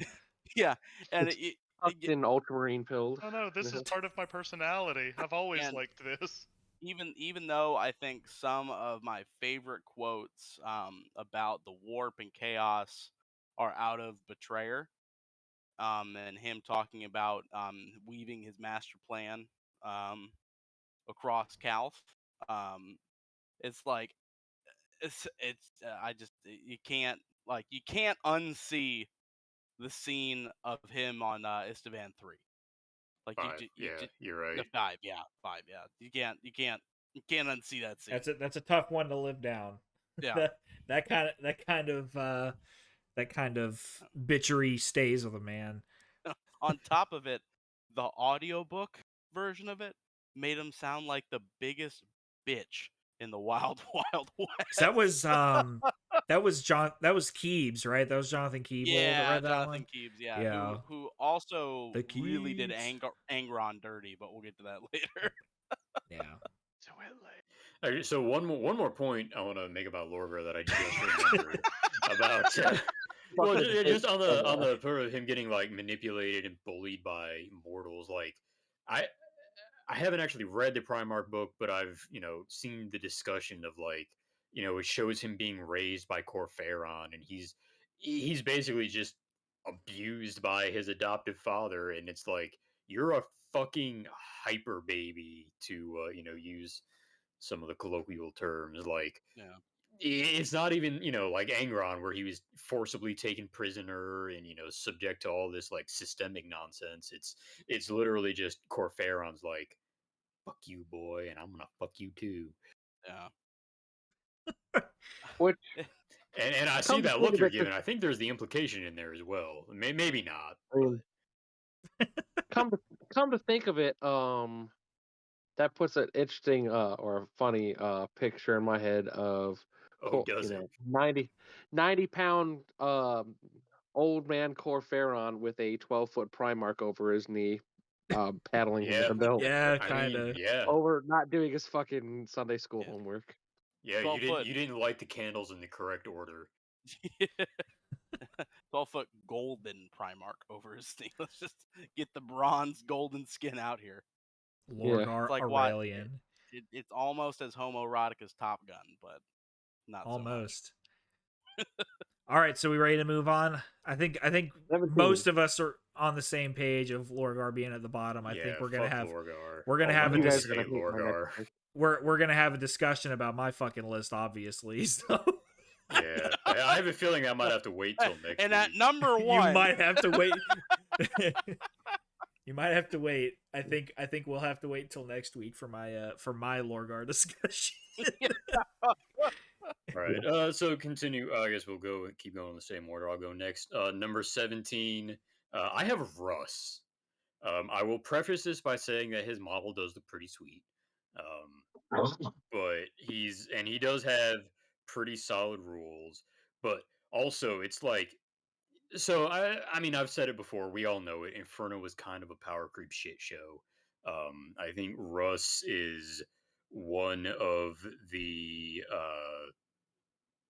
just really demonstrates how that is. So and even to how like they've cut back a little on future Primarch rules, right? Like so he has two weapons that he can choose from at any time that are both, good at different things. So he just gets to be good at whatever he wants all the time. Meanwhile, you have guys like the Lion, arguably Fulgrim, Perturabo, where you have to make a Sanguinius. choice. Yeah, Sanguinius, where you have to make the choice what you want them to do, before the battle starts. And usually with a lot of those guys, there is a right and a wrong choice, arguably. But I think Russ just he gets to do whatever he wants. I think his armor of frost nonsense doesn't make a whole lot of sense in terms of background. Like, why does this guy have this thing? Um, I think they don't do a lot, lore wise, with the idea that he's just pretending to be retarded for his legion. Like they mention it in a few places, but they don't really go anywhere with it that I've read. Also, he's for all his bravado as the Emperor's executioner, he's kind of the worst executioner ever. Right? Like you can argue Night of the Wolf all you want, but Russ was not gonna walk out of that one. They can hint all they want about the second and 11th, but that's never gonna be confirmed. I think if you are gonna be an executioner, you should be able to do it more than once. If for being the Emperor's executioner, he sure failed 3 out of 3 times. He fucking Yeah, tried like every it. time Like, we've seen him on screen, whether it was Angron or Horus or or what was the third Magnus. one? Or Magnus, yeah. Like Like Magnus even the one lets that he the was man, meant to kill, he still Yeah. didn't fucking do it. like Magnus lets the man come onto his planet and completely blindside the rest of his legion and waits until the wolves are literally at his door before he even makes an appearance, and Magnus still gets away with it. He can't keep getting away with it.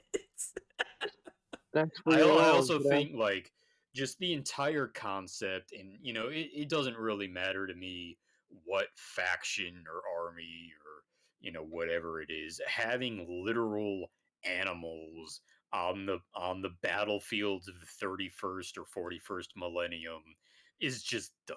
Well, you know, Eric, there are no wolves on Fenris. That's what they tell me. That's what they tell Hey, me. wait a So second. I'm sure Ben Don't has your some white scars, rebuttal. don't your white scars get birds?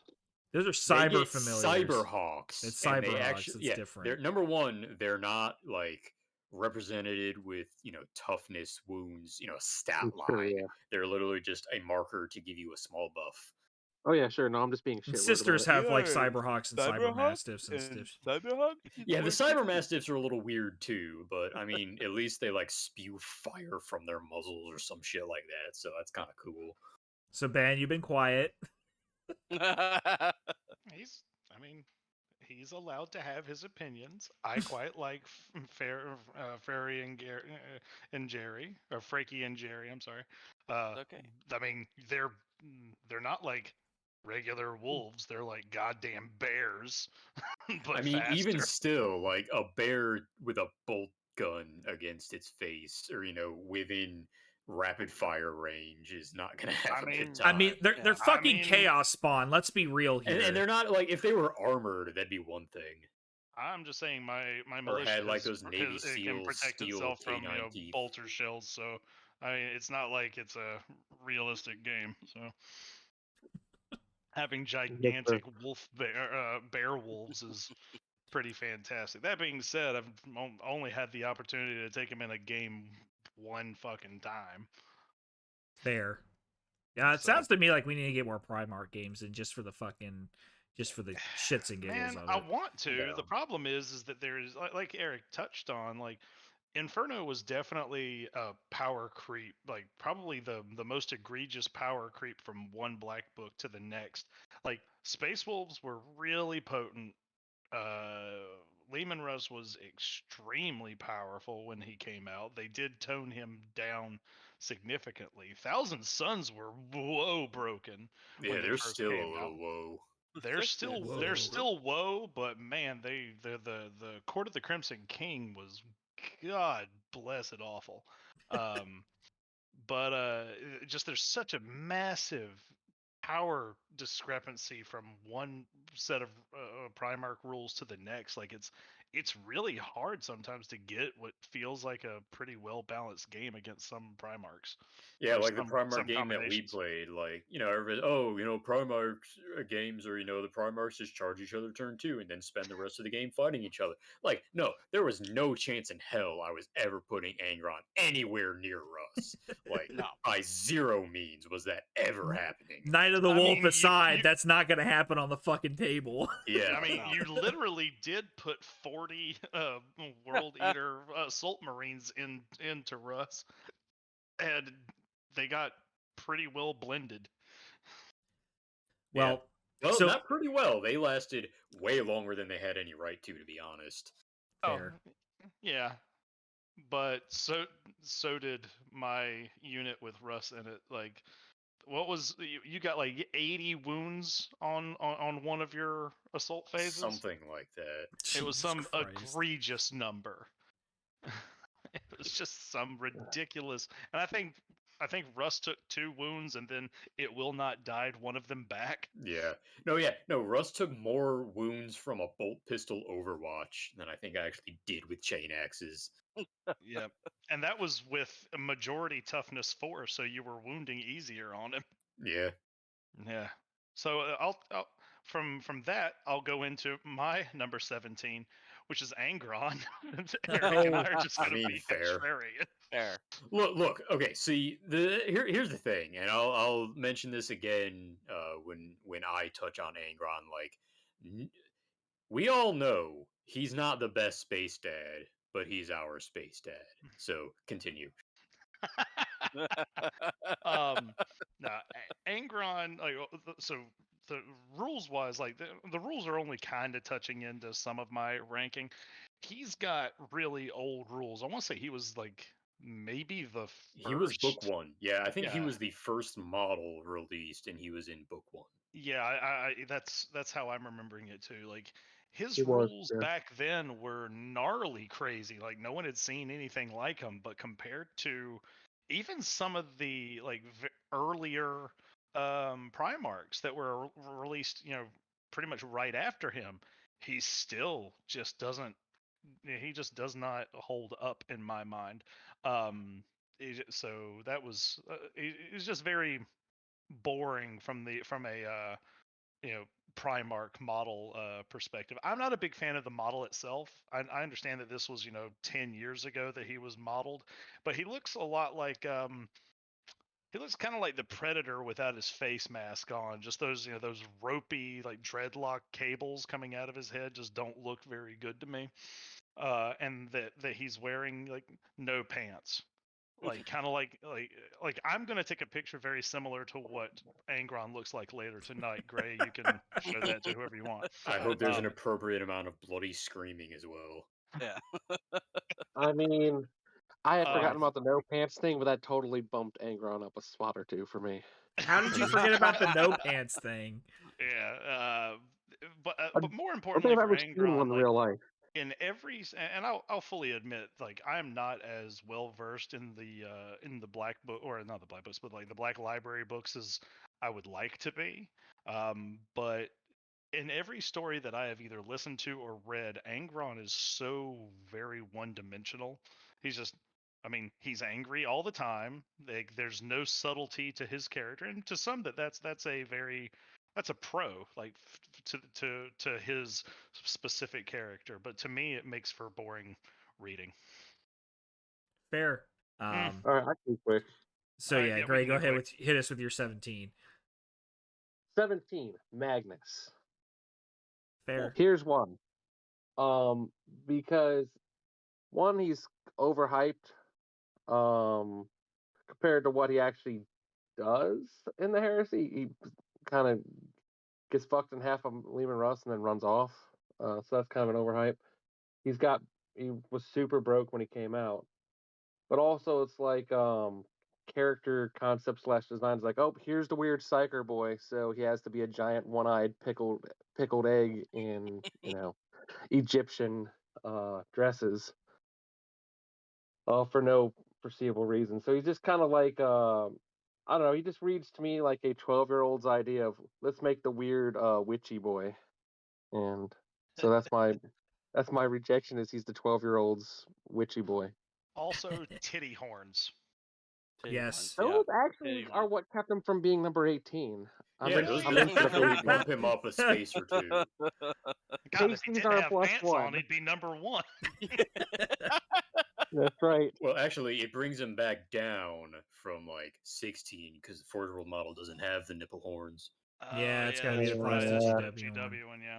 But the GW model can also go shirtless, so It's Yeah. true. Yeah, Which, so it brings if him you're back good up. at modding, like you could just have like horn nipple tassels. yeah. Yeah. Oh my god, He'd be I've very got that model. I should do that. he'd be very easy to strip all the way down to just loincloth and nipple tassels. Very, I'm very thinking easy. 3 front-facing horns. I'm into All right, it. Jake, what you got? Oh, you want me to go? Okay. So my 17 might surprise y'all. My 17 is Sanguinius. Whoa. I love it. So here's my elevator pitch for Sanguinius. Died in the second dumbest, most easily preventable way possible.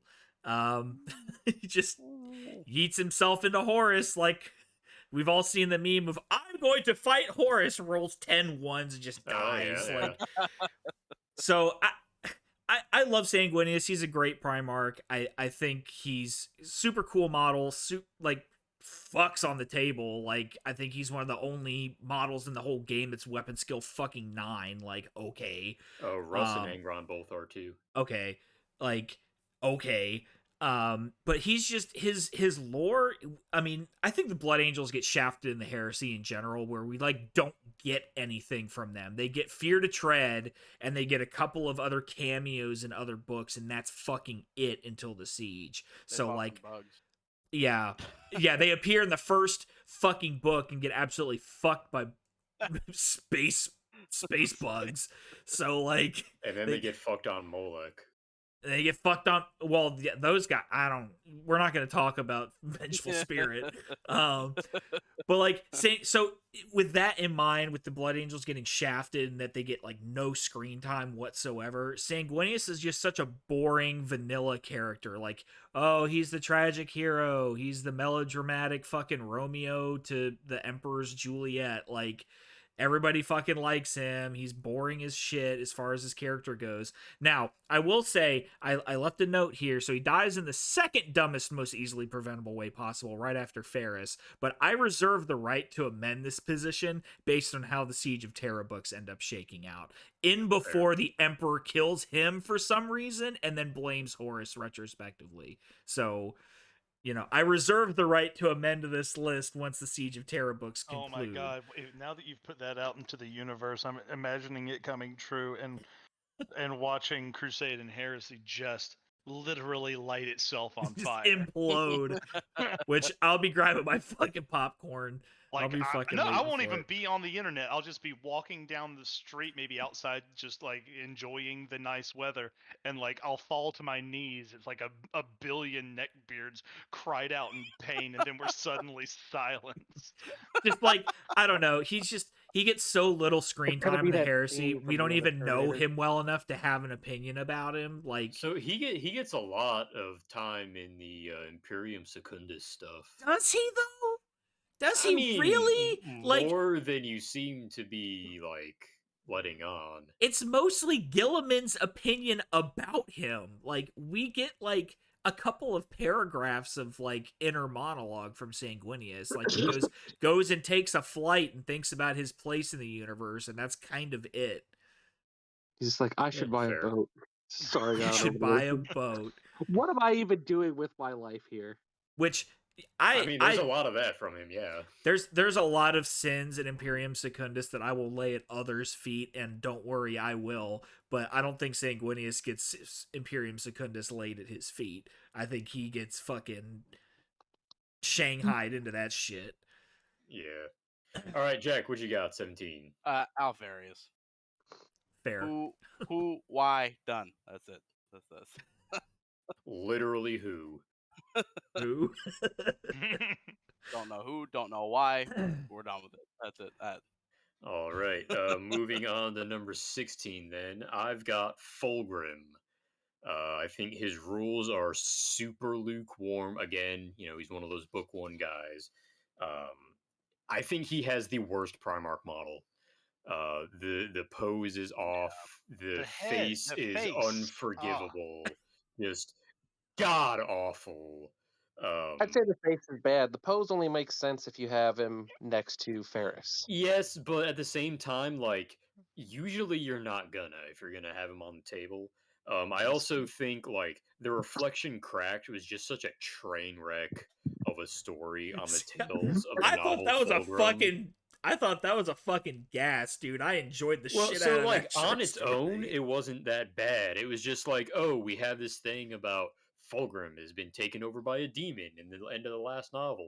But wait, actually, says John French, not actually John French. I don't know who wrote that, but Fulgrim is really in charge all along. Oh, ha, ha, ha. Dude, the It's like, fucking it's scene like of fucking his J.J. Abrams versus Ryan Johnson in the sequel trilogy, like just trying to undo Oh. each other's shit.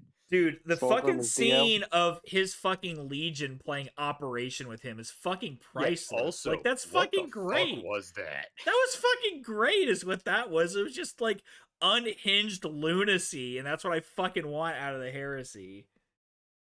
All right, so that was me. What do you got, Ben? Alright, I have Who's Alfarius. now playing Lord of the Rings online, apparently. Alfarius, because who, why? Like, he kind of falls into the same category as just Zinch to me, because it's like anytime something goes bad, we're like, well, was that his plan all along? Was it? Shut. No, it wasn't. I am bleeding, making me the victor. Cue How the do you like my Goosebumps nuts to theme. fist style? Like all the other Primarchs just like pointing to Alfarius, like, that is Alfarius. We teach him wrong. As a joke. I don't know if y'all have read the Alfarius Primarch novel or not. That was like that. like, I normally don't field arguments about GW retconning their own fucking IP, but like that one was rough. Like as far as retconning shit goes, like it's exactly what Ben's talking about. Like, was it really? Was Alfarius really the last one found? Well, let me tell you about that. Like, god damn, dude. Like, by the way, Eric, so it wasn't John French that wrote The Reflection Cracked, but I'll give you one other guess who it was. Gav Thorpe. No, it was Graham McNeil. Oh, I was gonna say him third, but I actually like Graham McNeil more. So See, I liked that short story. I thought it was fucking wild, which is it was wild. It was you just have bad weird in the context of everything else. That's fair. All right, Gray, number 16. What you got? 16, we have the one, the only Dorn for being bland as shit. I like walls. Yeah. Yeah, Yeah, he- Sanguinius is so, spicy I in made- comparison. So I made a note on him. The fucking mayonnaise of the Primarchs. Rogel And so this is one of those things. So when I was placing Primarchs, he falls into, and we'll get into it later as we go up the listing. Perturabo goes in the same thing. When I was making notes to myself, it was but no stripes and Perturabo with bland. And that's really all I had to say about either fucking one. My number 16, I have Vulcan. Literally unkillable and still manages to die somehow. Yeah, that is a trope that I think comes up in a lot of media where you have a guy who's, unkillable, but then they just somehow fall ass backwards into every incinerator to ever exist. So that's pretty shit tier. Like, Oh my god, you killed Vulcan, you bastards. Also, come back? Yeah, because his fucking one of his spiritual successor legionnaire fucking yeets himself into a volcano or some shit. Like that, whatever. It's space magic. I don't know. Also, explain shit. Also, Vulcan is weapons grade hypocritical. Like literally. I'm sorry, phosphex and rad weapons are too much for you, but you'll fucking burn children alive. Like, okay, Vulcan. Like, I can't hear you from the moral high ground, buddy. Like, Jesus Christ, man. Nice callback. Nice callback. Nice callback. Yeah. All right, Jack, number 16. All right, the number 16, the prolapsed anus to Slanesh himself, Fulgrim. Fair. Got 2 Fulgrims in number 16, I think. Based in Fulgrim pilled. Same. Viagra pill, do you mean? Same reasons to Eric, though. Okay, so I want to head off number 15 because this is the honorary Burger King foot lettuce award. So this number has a special place in the tier list, and for my honorary Burger King foot lettuce award, it's got to be Dorn. Last thing you want in your Burger King burger is somebody else's Dorn. Like, the last thing you want in your Palace of Terra is somebody else's Dorn. Literally, he is so low on the list for no other reason than allowing Sigismund to live and is therefore shit by association. True. That's all I have to say about Dorn. That hasn't already been said. Just whenever we talk about Dorn, all I hear is the Home Depot commercial music. That's it. That's all I can hear in my head. The what? Home Depot. The Home Depot. Home Depot commercial. It broke out and we heard homo. Jack, you see those ads based on your search preferences. Like, I was so confused by, like, every time I hear a Dorn, the only thing I can hear is homo music. It's a conspiracy. God. All right, so my number 15, I gave my Burger King foot lettuce to Ferrus Manus. I think his model is actually pretty cool. Kind of counter to Fulgrim's, where you say, "Oh, his pose makes sense." You have him with Ferrus. Ferrus actually looks decent on his own. I think the hammer swing might be a little awkward, His rules are pretty good. He has some surprisingly good shooty capability and some good army buffs to his vehicles. He's got a Vox, I think, but he also gives out of 6 up feel no pain to his army. But apothecaries also give that and don't cost 455 points. And also, yeah, he dies in immediately. He just shows up, does nothing, and dies. And by the dumbest, most easily preventable way possible. Yeah. All right, Love Ben, it. number 15. Oh man, like the Who only got your reason Burger King he's foot lettuce award? I don't understand the reference. Well, I just I- pretend like you do, I goddammit. absolutely will not either educate me or shut up. I'm the old man of the group. I'm allowed. Well, I'll send you the link after. Thank you. The only reason why this guy is not lower is because I actually think that gold and purple looks good together, but Fulgrim is just maybe the worst of the Primarch models, in my opinion. Not exceptional on the table, and just not a nothing that I've ever listened to him makes me interested in the Emperor's Children. Like everything about Saul Tarvitz in the Horus Rising, or not Horus Rising, but oh Galaxy in gosh. Galaxy in Flames. Flames. Yeah, thank you, Galaxy in Flames. Like he was a better role model. Like he made me interested in Emperor's Children. Fulgrim, not once. Mhm. See, Like- I think also like Emperor's Children are one of those legions that it's they're all written so arrogantly, and there's a line between having like a well crafted character that you love to hate and are supposed to, and just having a poorly written asshole character that you just hate. Oh yeah. Yeah. I would say that basically every one of the Primarchs and their legions have fallen into that, which makes sense considering that all of them are supposed to represent an aspect of, the Emperor's entire personality. So like they lean into it, but it makes some reading and some of the fluff just kind of difficult sometimes. Like it's no longer interesting. Like, okay, we get it. Like you're very arrogant. You like butt stuff. We get it. Gosh, you can only say I like butt stuff so much before it's just like, okay, it's no longer an interesting trait of yours.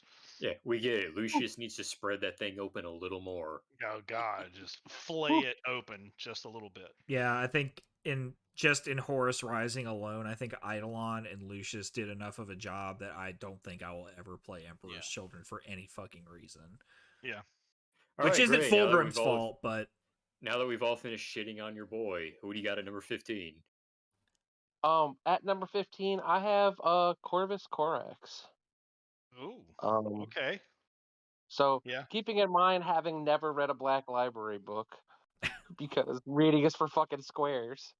It's hard to Reading's for argue with that. Um, Audio know. books are the real Chad life. Yeah.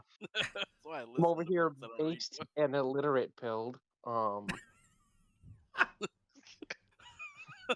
Trucking and fucking. I'm not reading a The day in less my books life. I read, the more defined my jawline becomes. But True. Biggest jaw is best jaw. So he just his whole shtick is like this kind of dumb emo Edgar Allan Poe fucking reference. And the fact that the leader of the Raven Guard is literally the scientific name for a raven is the dumbest shit. Is the second dumbest shit I've ever heard of in naming a character. Oh, let's The not number forget. one What's the being the Iron first? Hands of Iron Hands. Don't sell my fucking don't sell my thing before I sell it, but yeah. No, so he's fucking dumb. The bird pun sucks. Poe kind of sucks. Bird pun sucks. Oh, not to mention that his last transmission before flying away to Emo Nevermore. Land was Nevermore. Yeah, get the Yeah. fuck out of here. Yikes. Like I was the about best to thing even go, Yikes. Bach! Like at the end of it. Nevermore.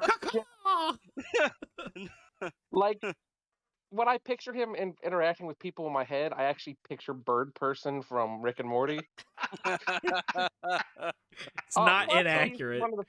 He's one of the few Primarchs that deliberately shot themselves in the fucking foot and then spent the rest of the time Complaining spent the about whole it. horse hair Like because honestly, he how do got you rid of. even get bird seed in the warp? I don't even understand. It was a Just tough like mating he You just you season like don't for put it like in your there's a gene seed, legion. that's Let for me just sure. get rid of like half of it because I don't like him.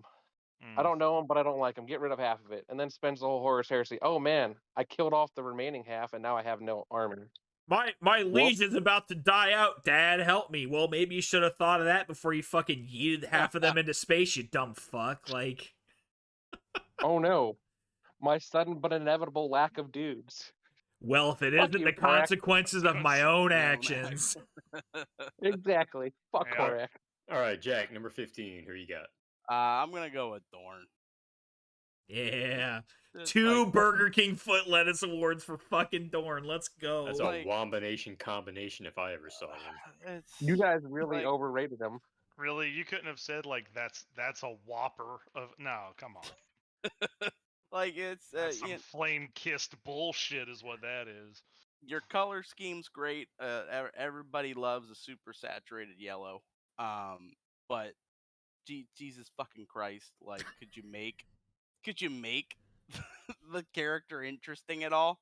Besides the part that he likes to build walls. It's just Sam the Eagle with a chainsword. Yeah. Yeah. This is not allowed. All right, This tell me position why is your not legion is the properly best legion. fortified. I'm gonna tell you why I have the greatest legion.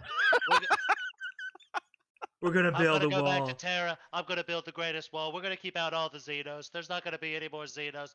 I tell you, there's not gonna be a better wall in Born all man bad. of Sigmas and Ultimus. Whatever. I don't know. Those are big words. I was not here for words, but I know them. I know all the words. Best words. You're Dorn gonna get me man to Photoshop a Trump toupee onto Dorn at some God. point. Make Terra great again. All you have to do is put a fucking red tie on him, tied down to his fucking dick, and then you've got fucking Trump as Dorn.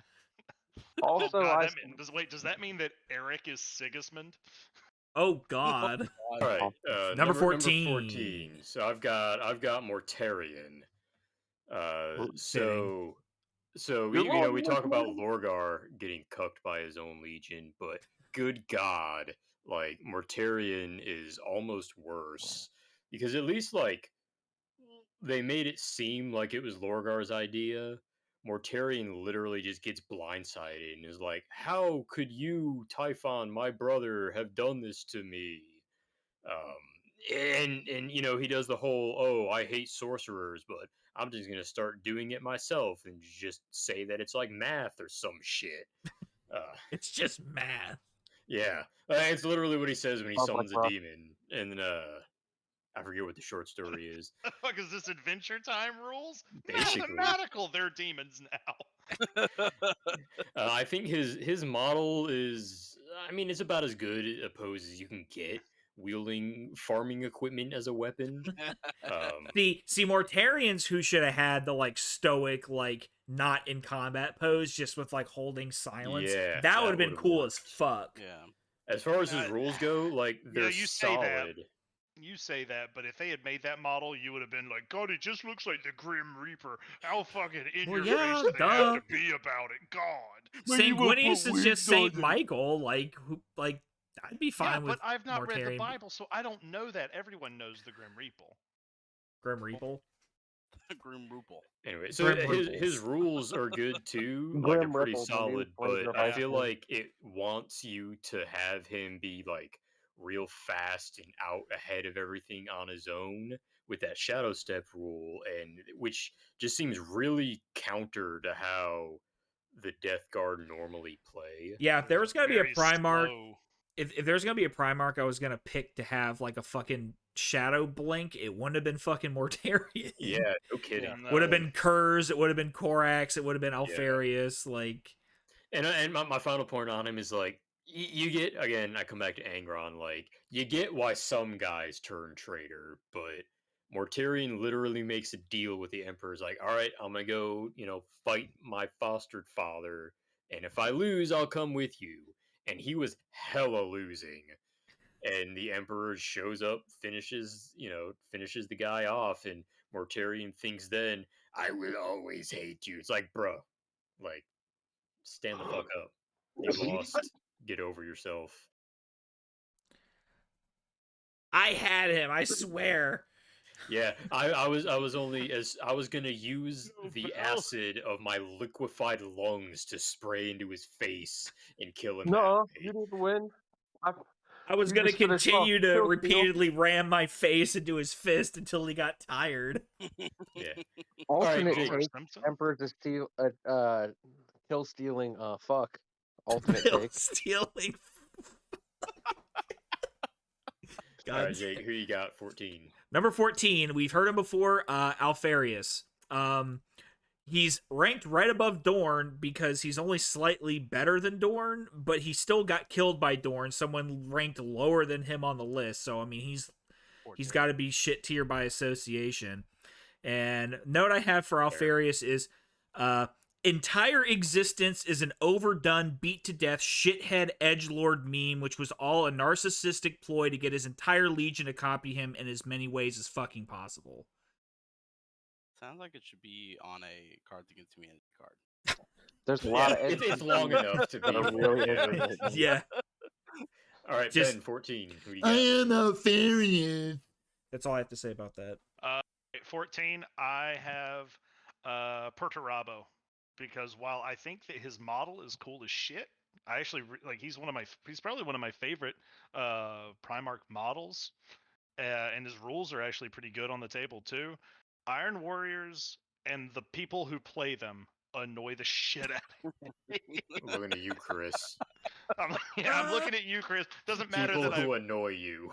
Racist. 20 tyrant God terminators. damn it, Eric. Fuck you. people who play Iron Warriors are people who think that artillery is a good excuse for a personality. I mean, But it's their fluff. biggest gun, best gun. Biggest gun is best gun. I mean, it's But not not wrong. always, Jack. Checkmate, atheist. But not always, Jack. And like, not only like I'm an okay Iron with Warrior. artillery. Guns are my religion. Like, if it weren't for the FAQ that toned down phosphex, I'd never play an Iron Warriors player because all they could do was take Hey, did you know that I can take 3 sets of 3 quad mortars with phosphex God. and take literally 3 hours to do a single shooting phase? Fuck off. Eat every amount of ass I can give you, which is prodigious. We've all seen And that this very evening. hairy. So Hairy and white. God. All right, Gray, 14. Ferrus Manus. I'll give you the short version, which is the notes that I wrote, which was iron hands, ironing hands, now with hands of iron, which is what I wrote as the note to myself. It's Yo, the dog. stupid fucking beat to death thing. And despite like cool like bro moments of forging like matching butt plugs or whatever with Fulgrim, no, I don't give a fuck about Ferrus Manus enough to the point that the whole like big tragedy of getting killed or in some fatal duel with Fulgrim has zero emotional impact because I just can't care about Ferrus Manus because he's so fucking stupid. Yeah. Fair. All right, Jack, Ferrus 14. Manus. 14's got to be the persona of Russ. It did everything. I'm gonna be echoing Eric a lot, but it's the wettest spaghetti noodle of an executioner that you could possibly think of. But you walk around toting yourself, the loyalist of the Emperor's dogs, but yet here you are, essentially doing magic and chaos, like rune priests, fucking chaos. Oh, yeah, I Don't- didn't even get into those. Yeah, and I'm not going to because I only got 30 seconds. I mean, mean, you that guys are rule's both been a in it. little relaxed, but But You guys yeah, both- it's you guys- just not. Nothing is appealing to me about the character. fucking You guys are Scarson both said he's the Scarsonson, worst. dude. Don't even get me fucking started on that piece of shit. You guys have said he's the worst executioner you've ever heard of, but you have heard of him. But you have heard of it. Not by choice. Not by choice.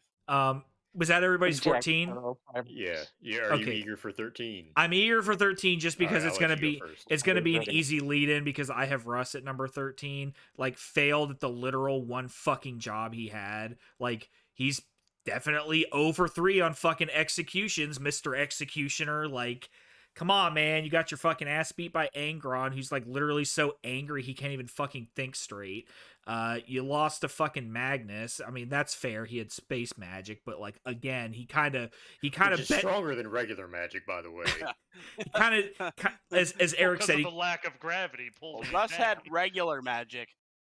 Magnus had space magic. like as Eric said, Magnus bent himself over the barrel and Russ couldn't even fucking finish the job. And then I don't even know what his fucking deal with Never happened. Horus was. Like you're not gonna fucking double tap, buddy? Like Mr. Well, Execution. isn't it like he had the opportunity, but was like, bro, I just can't kill my brother like this. Which, It's like, I thought that was your fucking job. Yeah, that's You've what been you're holding for. yourself out as being a captain all these years. Where's your fucking ship, dude? Like, everyone wants to be the captain until it's time to do captain shit. yeah, like, god damn it. Yep, so that Russ is my number 13, only because the other people below him are more larger shitheads than he is. All right, so at 13, I have Dorn. I think I give him a little more credit, I think, than you guys do. You know, he's one of those unshakable on the surface, but there's a few stories that kind of go a little bit deeper. You know, one of the very first short stories that Black Library ever released, "The Lightning Tower," shows that he's real uncertain about a lot of things. You know, he's talking to Malkador. Number one, he's scared of curs. Just straight out, they say that. He's got a kind of an ignorance is bliss kind of deal where he doesn't even want to think about why Horus would turn traitor because he wonders if it could happen to him too. Which, you know, that could be a plus or minus in your viewpoint. I think it gives him a little interesting. He's a little higher up because he does have one of only 2 confirmed Primarch kills, whether we wanted that thing confirmed or not. Fucking John French, goddamn. His model is, I mean, it's okay. He's doing the stoic thing, but I think I've heard this brought up before. The way he's actually holding the sword is a little bit less of that like defensive wall thing. It's not quite the stoic resolve that it should be. Also, salvo gun, lol. Oh yeah. Yeah, in fairness to you, I hadn't really considered the whole like Dornian heresy angle, like, because I'm sure Oh, I mean, neither have I. That's not even like the part of Lightning that. Tower, I'm sure, is like leaning heavily into that. I feel like that's Could probably be. the I inspiration. mean, it's for a that. decent one. If you guys haven't read it or haven't read it in several, I recently reread it once I was going back through all the Night Lord stuff. It's a good one, and it's like paired with the Dark King as well, which is the Curzon Dorn encounter that Yeah. spawns that fear. But yeah, I mean, it's a good one. It's well written. It gives you a little more insight where a lot of things don't. Solar War even has, you know, more recently that I've been reading, has a little bit of insight from the Khan, you know, to some of the mortals that are like, hey, you know, Dorn is a little uneasy right now. You know, help him out a little. You know, he's not, you know, the huge bastion. You know, he puts on the front, but you know, there's some things there that is a little less one dimensional. Yeah. Siege of Terror has definitely improved my opinion of Dorn a little bit, but not enough to give him above Burger King foot lettuce. So Fair. All right, Ben, who you got at 13? Actually, also have Dorn. Like, I actually like Dorn from a personal perspective. Like, I like the Imperial Fist. I think they're a good looking army. I think they play well on the table. I think that his model's pretty decent. I like that stoic look, like that, like an up armored race Bannon. And his rules on the table are really fucking good. Like, I mean, when it comes to, you know, a force multiplier for an army on the table, like being able to select the fortifications that you take or pieces of terrain on the table and improve their cover save, and basically make them nigh immune to pinning tests is like that's really potent. Also, you can take a dedicated Thunderhawk gunship as a dedicated transport, which is Atos kind of cool. Dios. Yeah, it is pretty Yeah. cool. Yeah. Yeah, with a void shield, and it will not die, and an invulnerable save against certain weapons. So it's just that's just kind of cool if you wanted to play a game that was that large, like especially if we were going to do like a Siege of Terra game, that'd be sweet as hell to have. He is one of one Primarchs that has Thunderhawk as a dedicated transport. But going back to the books and stuff, I find him very difficult. I think he's very just difficult to write about and make interesting because that stoic and taciturn demeanor ends up coming off as very flat, and you don't get a lot of insights into his emotions very often, because otherwise the kind of that facade is kind of gone. So Yeah. I'm sure that they do it better in maybe some of the Siege or some of the other books that I have not read, but everything that I've read or listened to just makes him very flat. Yeah, I think He's very Rain Man. I think he would suffer from being like a real like straight on POV character, which will tie into my number 12, but we're not there yet. We'll get there. We'll get there. We'll get there. All right, Gray, 13. 13, Perturabo. Notes being Don't fucking bland say and it again. autistic with stripes. God damn it. But he's the thing is right is from what I've the bits and pieces I've pulled is that like they have a hard time writing him consistently from the bits and Yeah. pieces I've pulled. Because sometimes he's like this, he's got like this scheming edge to him. He's very intelligent, and then they alternate that with just cringy whining and Weapons grade Yeah. petulance. Yeah. exactly. I was gonna say It's just almost like childish his name bullshit. is it or something. Yeah. Yeah, and so He does smack Fulgrim in the face with a model Warhound, which is pretty based. That is pretty I mean, based. that is pretty dope. But then And he also has a what's his dedicated transport? The Tormentor or whatever. Mhm. Yeah. It's like fucking Shadow Raven Blade Sword. or something. yeah. Yeah. Yeah, It's it's pretty not sick. even a transport, but go ahead, ride on, bro. Right on, bro. Weird flex, but One of the coolest okay. models. All right, how about you, Jack? Number 13. I'm gonna go with Korax. I don't really have a whole lot to back it other than it's just his whole aesthetic. I just fucking hate. Like there's not a whole lot. Like I know his rules on the tabletop. If you throw him with a bunch of I can't remember the name of it. Dark Furies. Yeah, Dark Furies. That's a cool idea in my head, and I would love to play that just because it's something stupid that I think I would like. Having but, been on the receiving end of that, it's rough. Yeah. I've heard the horror stories, but it just like I was never into My Chemical Romance and Black Veil Brides, and fucking ravens are stupid. Go fuck yourself. Fucking Cradle of Filth. Yeah. Nice. Is that everybody's All right. 13? Yeah. Not So an emo band at all, but all right. So number 12, I have Vulcan. I think his model is pretty cool. He definitely fucks on the table, but he just suffers like from the writing so bad. I talk a lot of shit about John French. John French is a really good author. He just struggles with a few things. Nick Kime is just trash tier. Like Vulcan Lives, as soon as I realized that it was first person perspective Vulcan, I was like, ah shit, here we go. And Well, I don't even know if it disappointed or not, because I don't know which one would be worse. But I his refuse Legion, to read the other Salamanders books by Nick Kime just because that was such a shit show. Deathfire isn't bad, but his Vulcan's Legion is just written so like strangely and cringy that he's just cringed by association. Like fucking Numian just screaming Vulcan lives like every fucking 2 paragraphs. Yeah. Like, dude, come on, man. Like, seriously, like, okay, we get it. He said it. He said the thing. Like, we got it. I got it. Vulcan lives. All right, we get it, buddy. Yeah. You got something else to say? Just fucking, easy button, just spam fucking Vulcan lives, Vulcan lives, Vulcan lives. Like, if you tell a lie often enough, it becomes the truth. and yet he And still guess what? manages It to did. fucking die. Oh All my god, you killed Vulcan, you bastards. All right, Jake, number 12. Who you got? I've got Mortarion for similar reasons that have been spoken about before.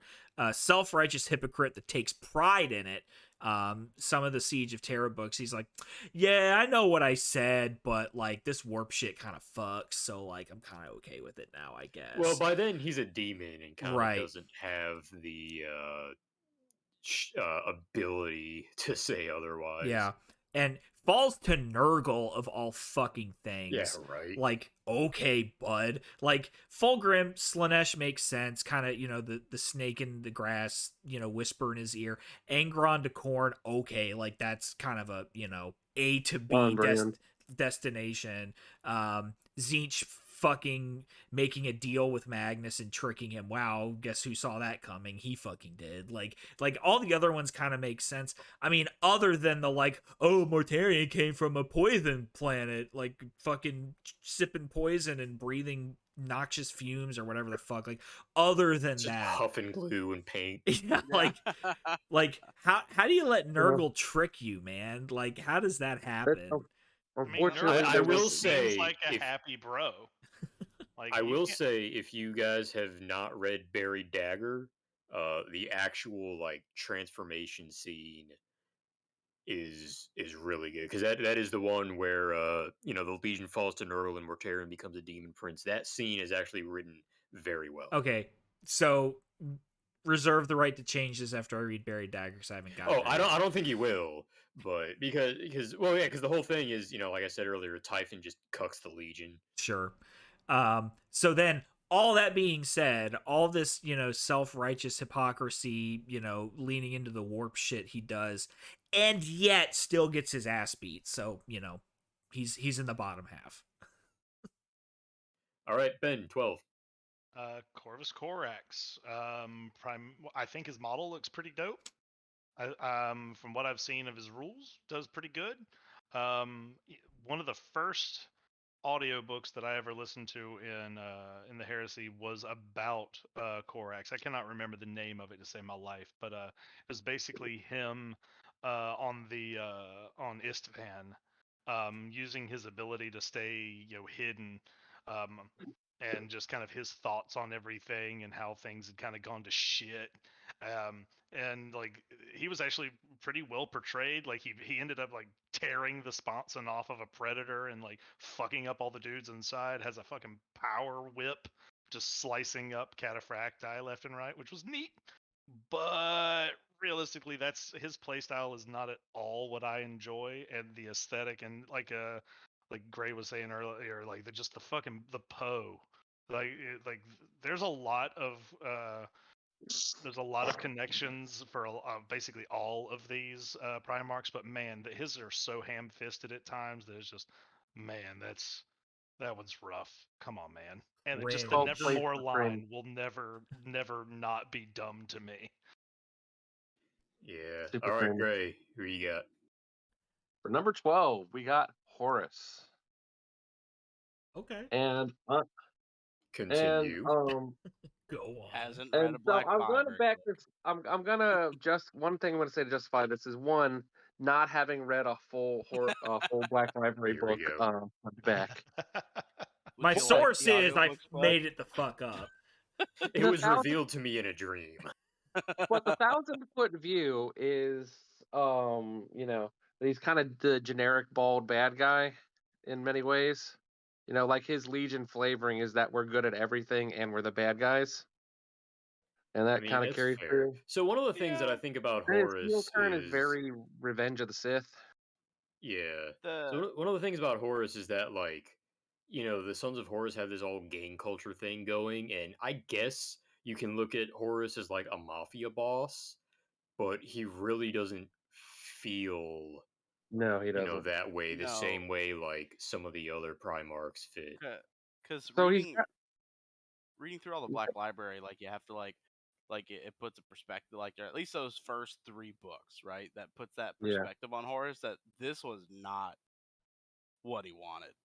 Like this was forced upon him by the absolute bitch lord Erebus Sure. and the rest of the fucking Mournival, and that's where it came. Not the Yeah. rest of the Mournival. Okay, there was some holdouts. One But like singular, 2. singular. Based in Half of Loken them. Pilled. Too. Yeah, I was about to say the Loken other kind and of thing. oh god, Torgadon. thank you. Torgadon, Thank yeah. you. Torgadon, yeah. Forget. The other kind of thing is that, at least from the 1,000-foot view of, again, not reading, his heel turn is very sort of Revenge of the Sith. Like, oh, I'm the best son, I'm the promised son, oh yeah, I hate my father, now I'm the evil guy. I'll give You you can that. tell I'm Yeah, with evil. What yeah. with my nose tube? Maybe Yeah, I didn't get that because like in and what was the second, like in the very first book, like he Horus Rising. always talks about how he did not deserve to be War Master. Yeah, so they He actually echoed- bring that up a lot in like Slaves to Darkness, and maybe something else I read recently where Horus has a lot of doubts, Yeah. like going into it. Which kind of But- makes sense that he was so, relatively easily corrupted. Yeah, Mhm. but I mean, I do like, to your point, Gray. Yeah, it is. Slaves to Darkness came out a few years ago. Horus Rising came out like 2010 or something. Yeah. Yeah. So, and again, I reserve the right to say that my opinions are dog shit, but I'm going to stand by my dog shit and be Fair. proud of it. Based and 'cause dog shit Yeah. pilled. Face and dog pilled. Yeah. All right, Even Jack, number that, I'm 12. going to stand All by right, my shit. so these next 3 Primarchs, I just don't know a whole lot about. So my ranking system, because I don't have a really good opinion on them, will be smash or pass if they were females. Oh boy. And so, You're just trying to get us I canceled. love it already. so the first one is going to be Mortarion, and we're going to have to go with the pass because I don't want the clap. And, Murder, that- fuck, Bitch, kill. you get the whole round of applause. Okay. So we'll kind of break sequence here and go 12, 11, 10 for Jack. Yeah, Murder, I was fuck, gonna kill. say the same thing, like, okay, just get this out of the way. No, we do, because so the next one is Perturabo, and that's also going to be a pass. I don't know a whole lot about him, other than probably not being too great in the sack. Kind of feels just like a limp noodle. Very But with me selfish screaming lover. at you the whole time. Very, and very then- not iron without. and then we have Kurz, and that's gonna be an absolute pass. Hit it 10 times in a row because Big Titty Goth thought like that's right up my alley. You really so- think Fucking that Kurz would be pays. a big titty goth bitch? I think so. Yeah. I think like gaunt with like flat. Think like Eugenia Cooney, but I'm still smashing. Okay, yeah, so yeah, I'm probably Why, gonna. you still would smash. just smash regular Kurz as is.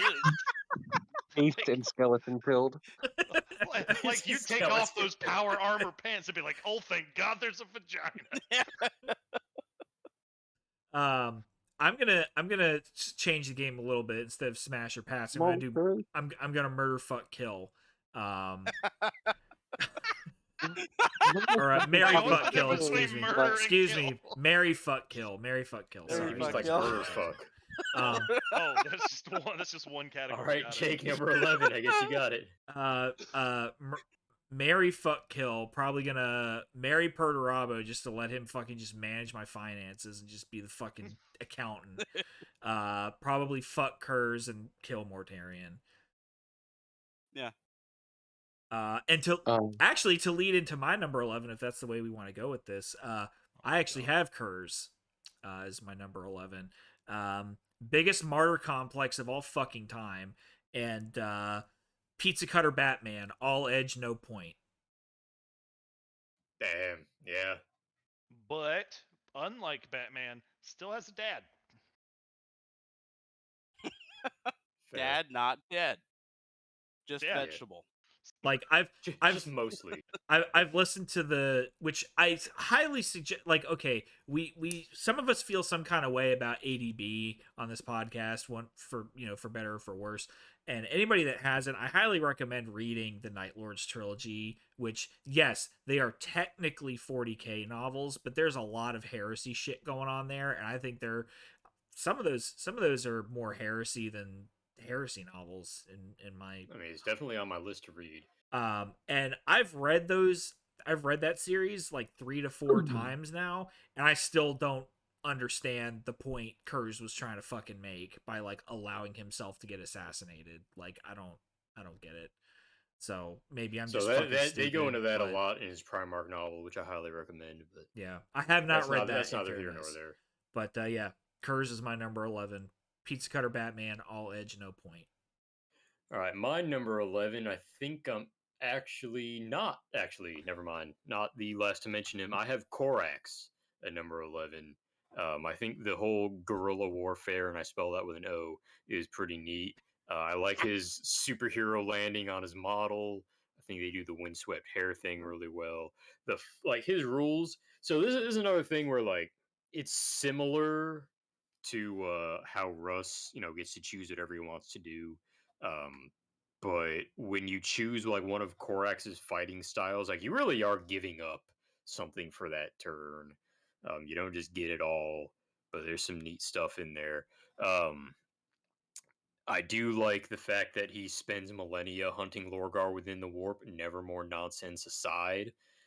What kind of keeps him in the middle is, I haven't read a whole lot about him until recently, but like the whole just how fucking petty he is towards, half of his legion, where you have guys like, Vulcan makes a special point of making Terrans in charge of the legion even after he's discovered. um Jubal Khan, the Kashiga after Kinza, is Terran. You have stuff like that, and Korax is like, no, you guys go over there and stay away and get fucked and fuck Horus because he made me mad one time, maybe justifiably so, but when he's to the point where like I will never fight alongside you again. What does bump him up is that like even Kurz is like nobody is born cool, but except Korax and his super cool stealth maneuvers, just being able to become darkness. Kurz actually says he's in his Primarch numbers like, yeah, man, if only I was that cool. All right, Ben, number 11. Unless anyone has something more to add to Korax that hasn't been said.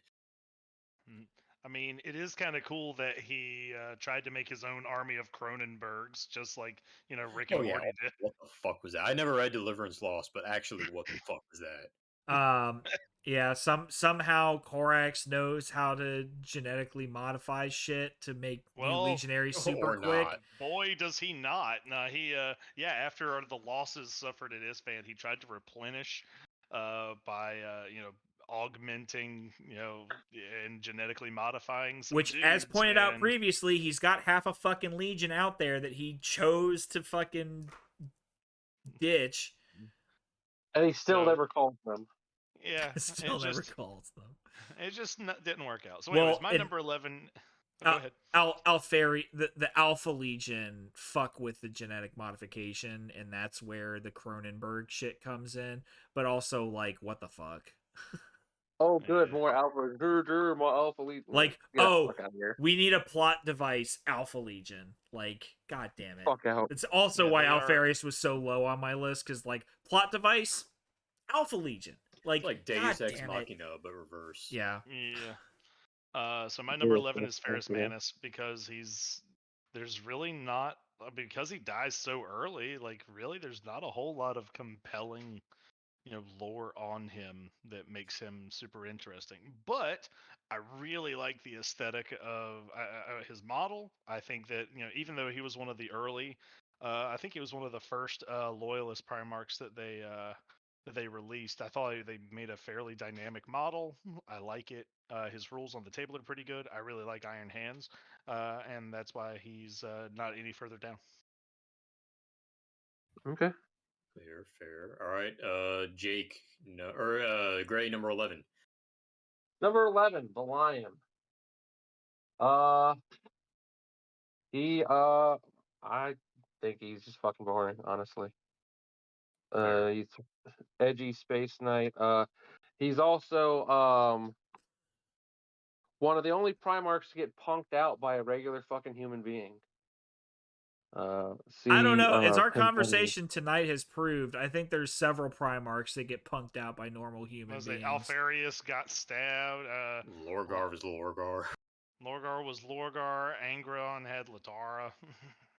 But Yeah. like legitimately like took a permanent fucking powder after fighting Luther, and that's pretty fucking weak. Yeah. Well, by that logic, because Luther was all hopped up on chaos juice, by that logic, Horus got taken down by Temba with the chaos sword. Yeah. Which And you did then, also put Horus at number 12, so fair. Fair. Furthermore, you got beyond the getting punked out by regular humans. Doesn't he also play the world's worst game of hide and seek with Corax? Or not Corax? Curse, yeah. Curse, Curse. And that's pretty fucking Yeah. cringy. He's unfortunately not going to be in this episode for me just because there's so many more shitheads before him. But the note I have for the Lion is that he thinks he's the smartest person in the room, so that automatically makes him a moron. True. And yeah, I think that sums it up. That's actually perfect. Yeah. He's like, oh, look at how good of a guy I am. Let me look how fucking smart I am. Well, you got outsmarted by fucking Pizza Cutter Batman, dude. So I don't know what to tell you. Fucking love that comparison or that phrase. Pizza Cutter Batman. All age, no point. I love it. All right, home stretch, fellas. Number 10. Jack, did you say you're number 11? Oh, yeah, well, he went I through did all. my smasher pass. That's right. He had Perturabo as number 11 and a pass, which okay, yeah, I buy that. I'll toss mine out. Sorry, go ahead. No, yeah, go ahead. Just because we've already all talked about it, Corax, he's my number 10, and again, just because there's bigger shitheads beneath him. Not really sure what this dude's deal is. He's just kind of a general asshole. So like, he's right in the middle. He's the middling vanilla. Couldn't figure out where to put him. Shithead asshole. So there you go. Repeating everything that's already been said about him. Yeah. Number 10, I actually have Gilliman. Like mentioned earlier, I really like his model. I think it reflects that statesmanship in a way that like Lorgar's doesn't. I'll say like the avenging sun thing is a bit of a miss for me because like isn't every loyalist Primarch an avenging sun at this point? I never really got that. He has some pretty solid rules on the table. Is a very good support character, if nothing else. And I'm gonna say it. He did nothing wrong with Imperium Secundus. Like, yeah, it was the wrong thing to do, but given the information he had at the time, he was just kind of working with what he had. And he was at least smart enough to not make himself the emperor because that would make him no better than Horus. I give him credit. I think he gets a bad fucking rap, honestly. Dude, he gets a bad rap because Matt Ward. Yeah, like everybody shits on Ultramarines in 40K, and deservedly so. But like, No Fear really turned me on to the Ultramarines as a legion and to Gilliman as a character. I haven't read any of the post resurrection 40K stuff with him, but I've heard a lot of really good things. See, I know a lot of people, and I mean, this is why, everybody has their opinions, right? And everybody is allowed to feel how they feel. Well, cool. No Fear did nothing for me. I thought that book was boring as shit. Like, at the what was it, the mark, like the T minus whatever timer thing that Abnett did through the book was kind of cool. Is like, kind of going through the day of Calth, but like that book didn't really do anything for me. It was fine, it was good, it was well written, it just didn't excite me like I thought it was going to. I think being written in present tense was a really weird choice, but I think it worked at least. Yeah, so it's nothing against the writing style or the book itself. It just I didn't care for it, and it certainly didn't make me want to play Ultramarines. That's for fucking sure. Oh, it didn't make me want to play them, but it made me appreciate them as a legion. All right, Ben, number 10. Ben 10. Rabute Gilliman. Based.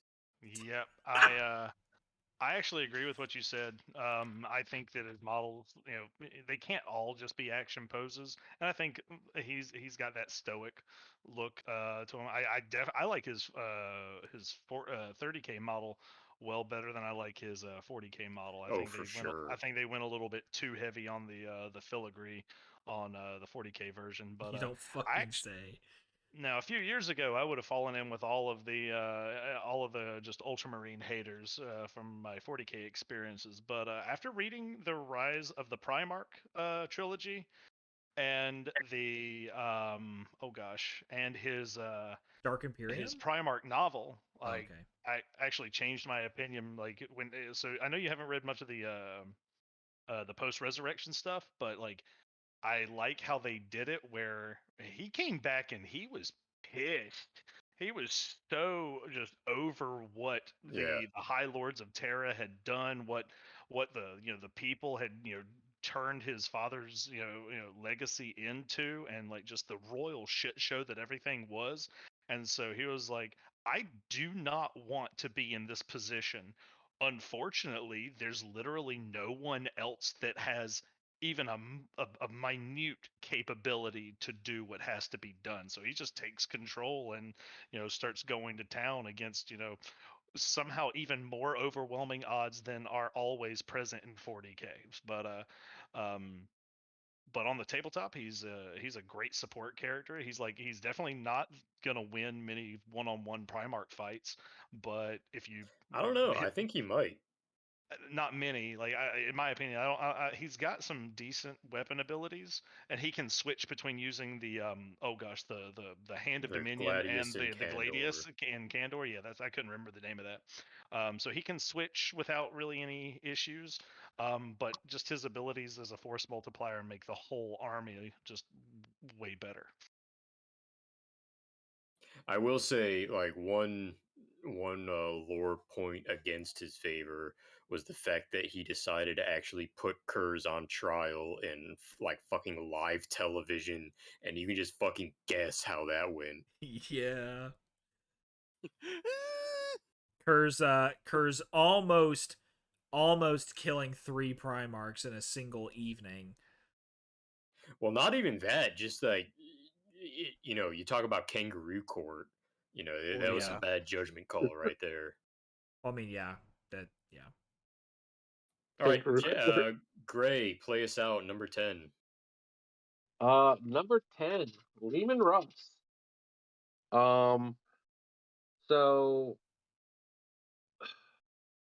he unfortunately from 1,000-foot view plays out as Space Chris Hemsworth. He's just Viking. He's just Viking werewolf Thor, and Wolf I mean, Love what you and just Thunder. described is a $1 billion box office movie. Yeah. I kind of so like for all the good and For bad that normies.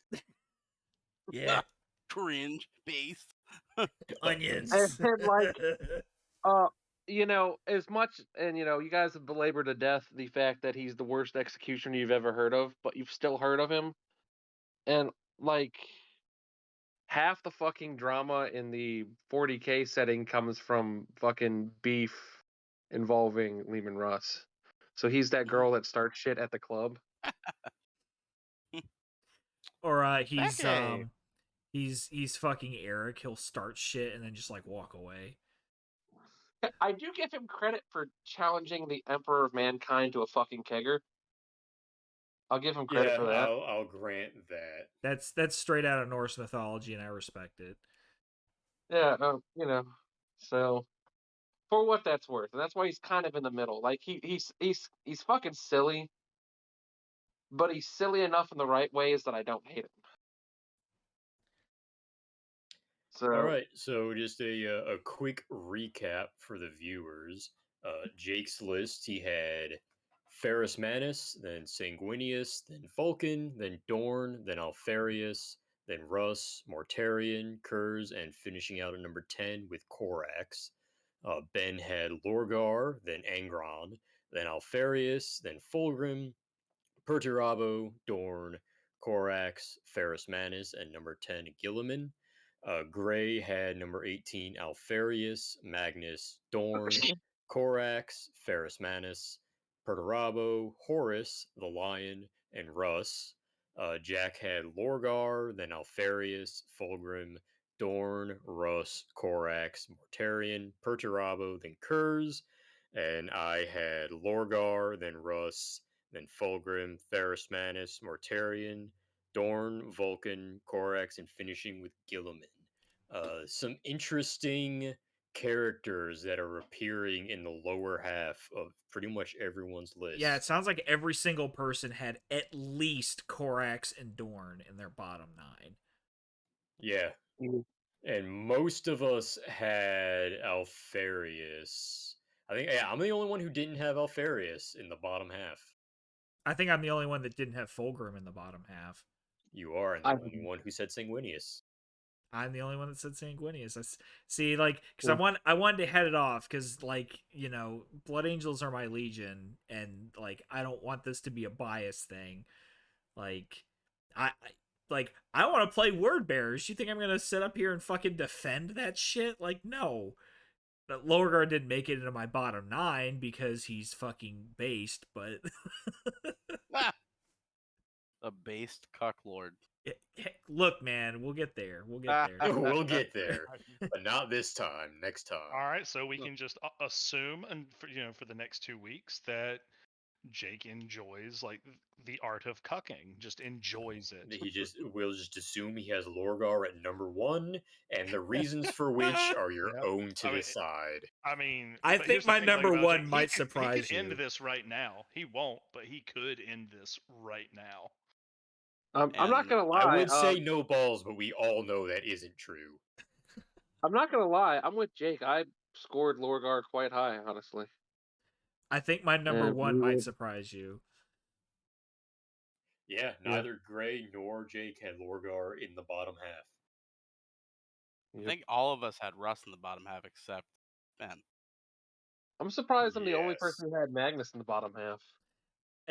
Magnus for me was kind of one of those, like, and we'll talk about it in the next episode where I ended up putting him, but like, he was one of those ones that, like, I made my list and I was kind of left over with a couple of them at the end. I'm like, man, I don't know where the fuck to put these idiots. Like, 1, 2, 3.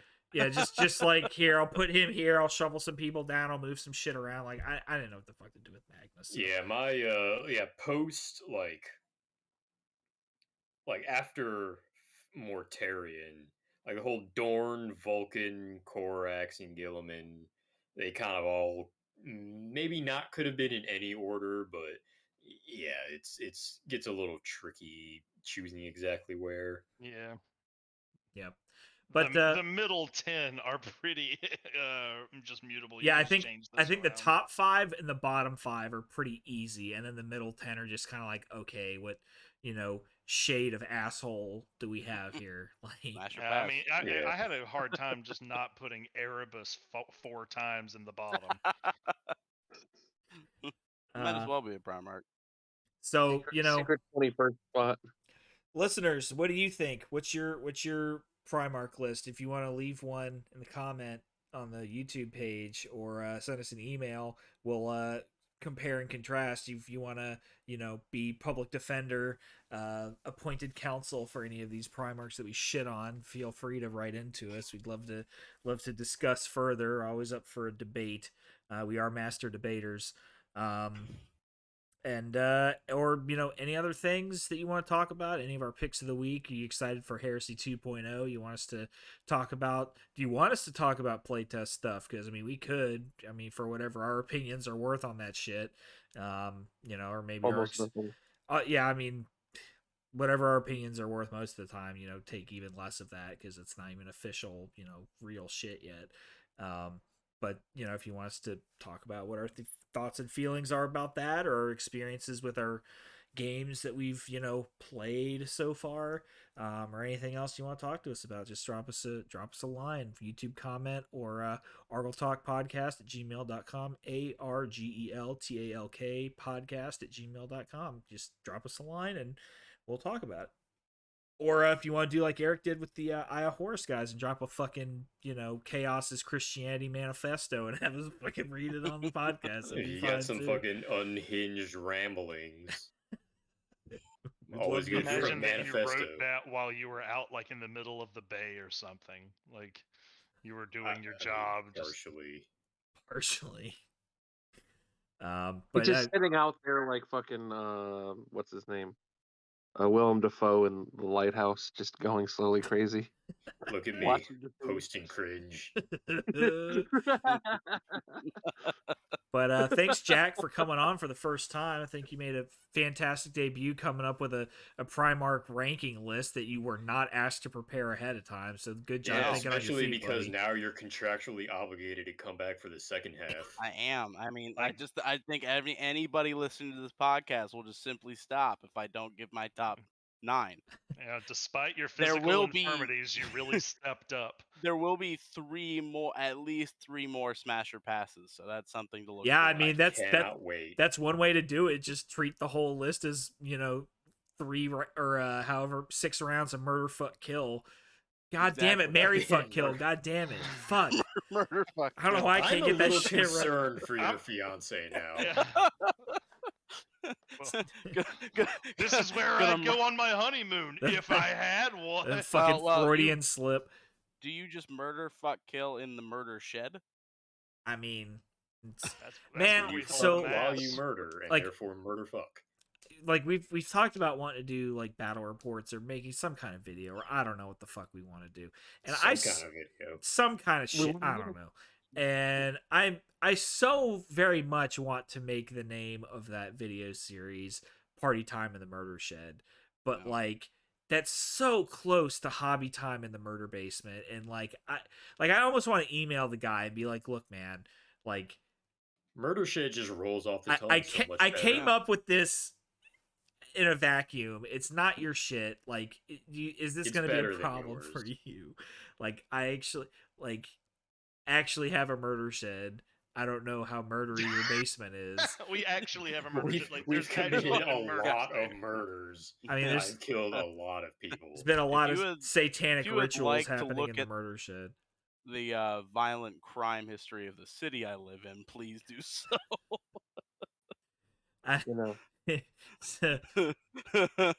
The crime statistics for my city are disturbing. Here's the transcript from my court case. Look, man, the telecommunications lines are yeah, you'd know this if you were, tapped in.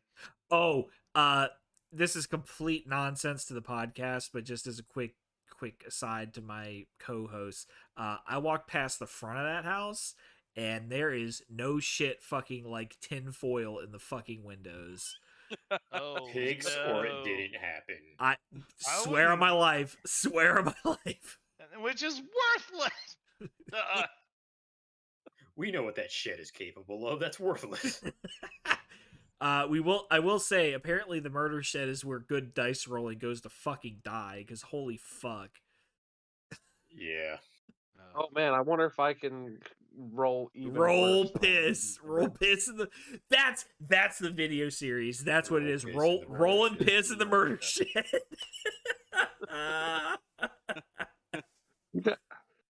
I feel like I need a patent on roll piss. Fucking here we are on our 7th hour of Horus Heresy because none of us have been able to score any hits or wounds. On this episode of Roll Piss. Oh man, Wait, that's what we wait, do. We all wait. chug a gallon of Um, water and then we play a game. Can't talk right now. I'm making piss.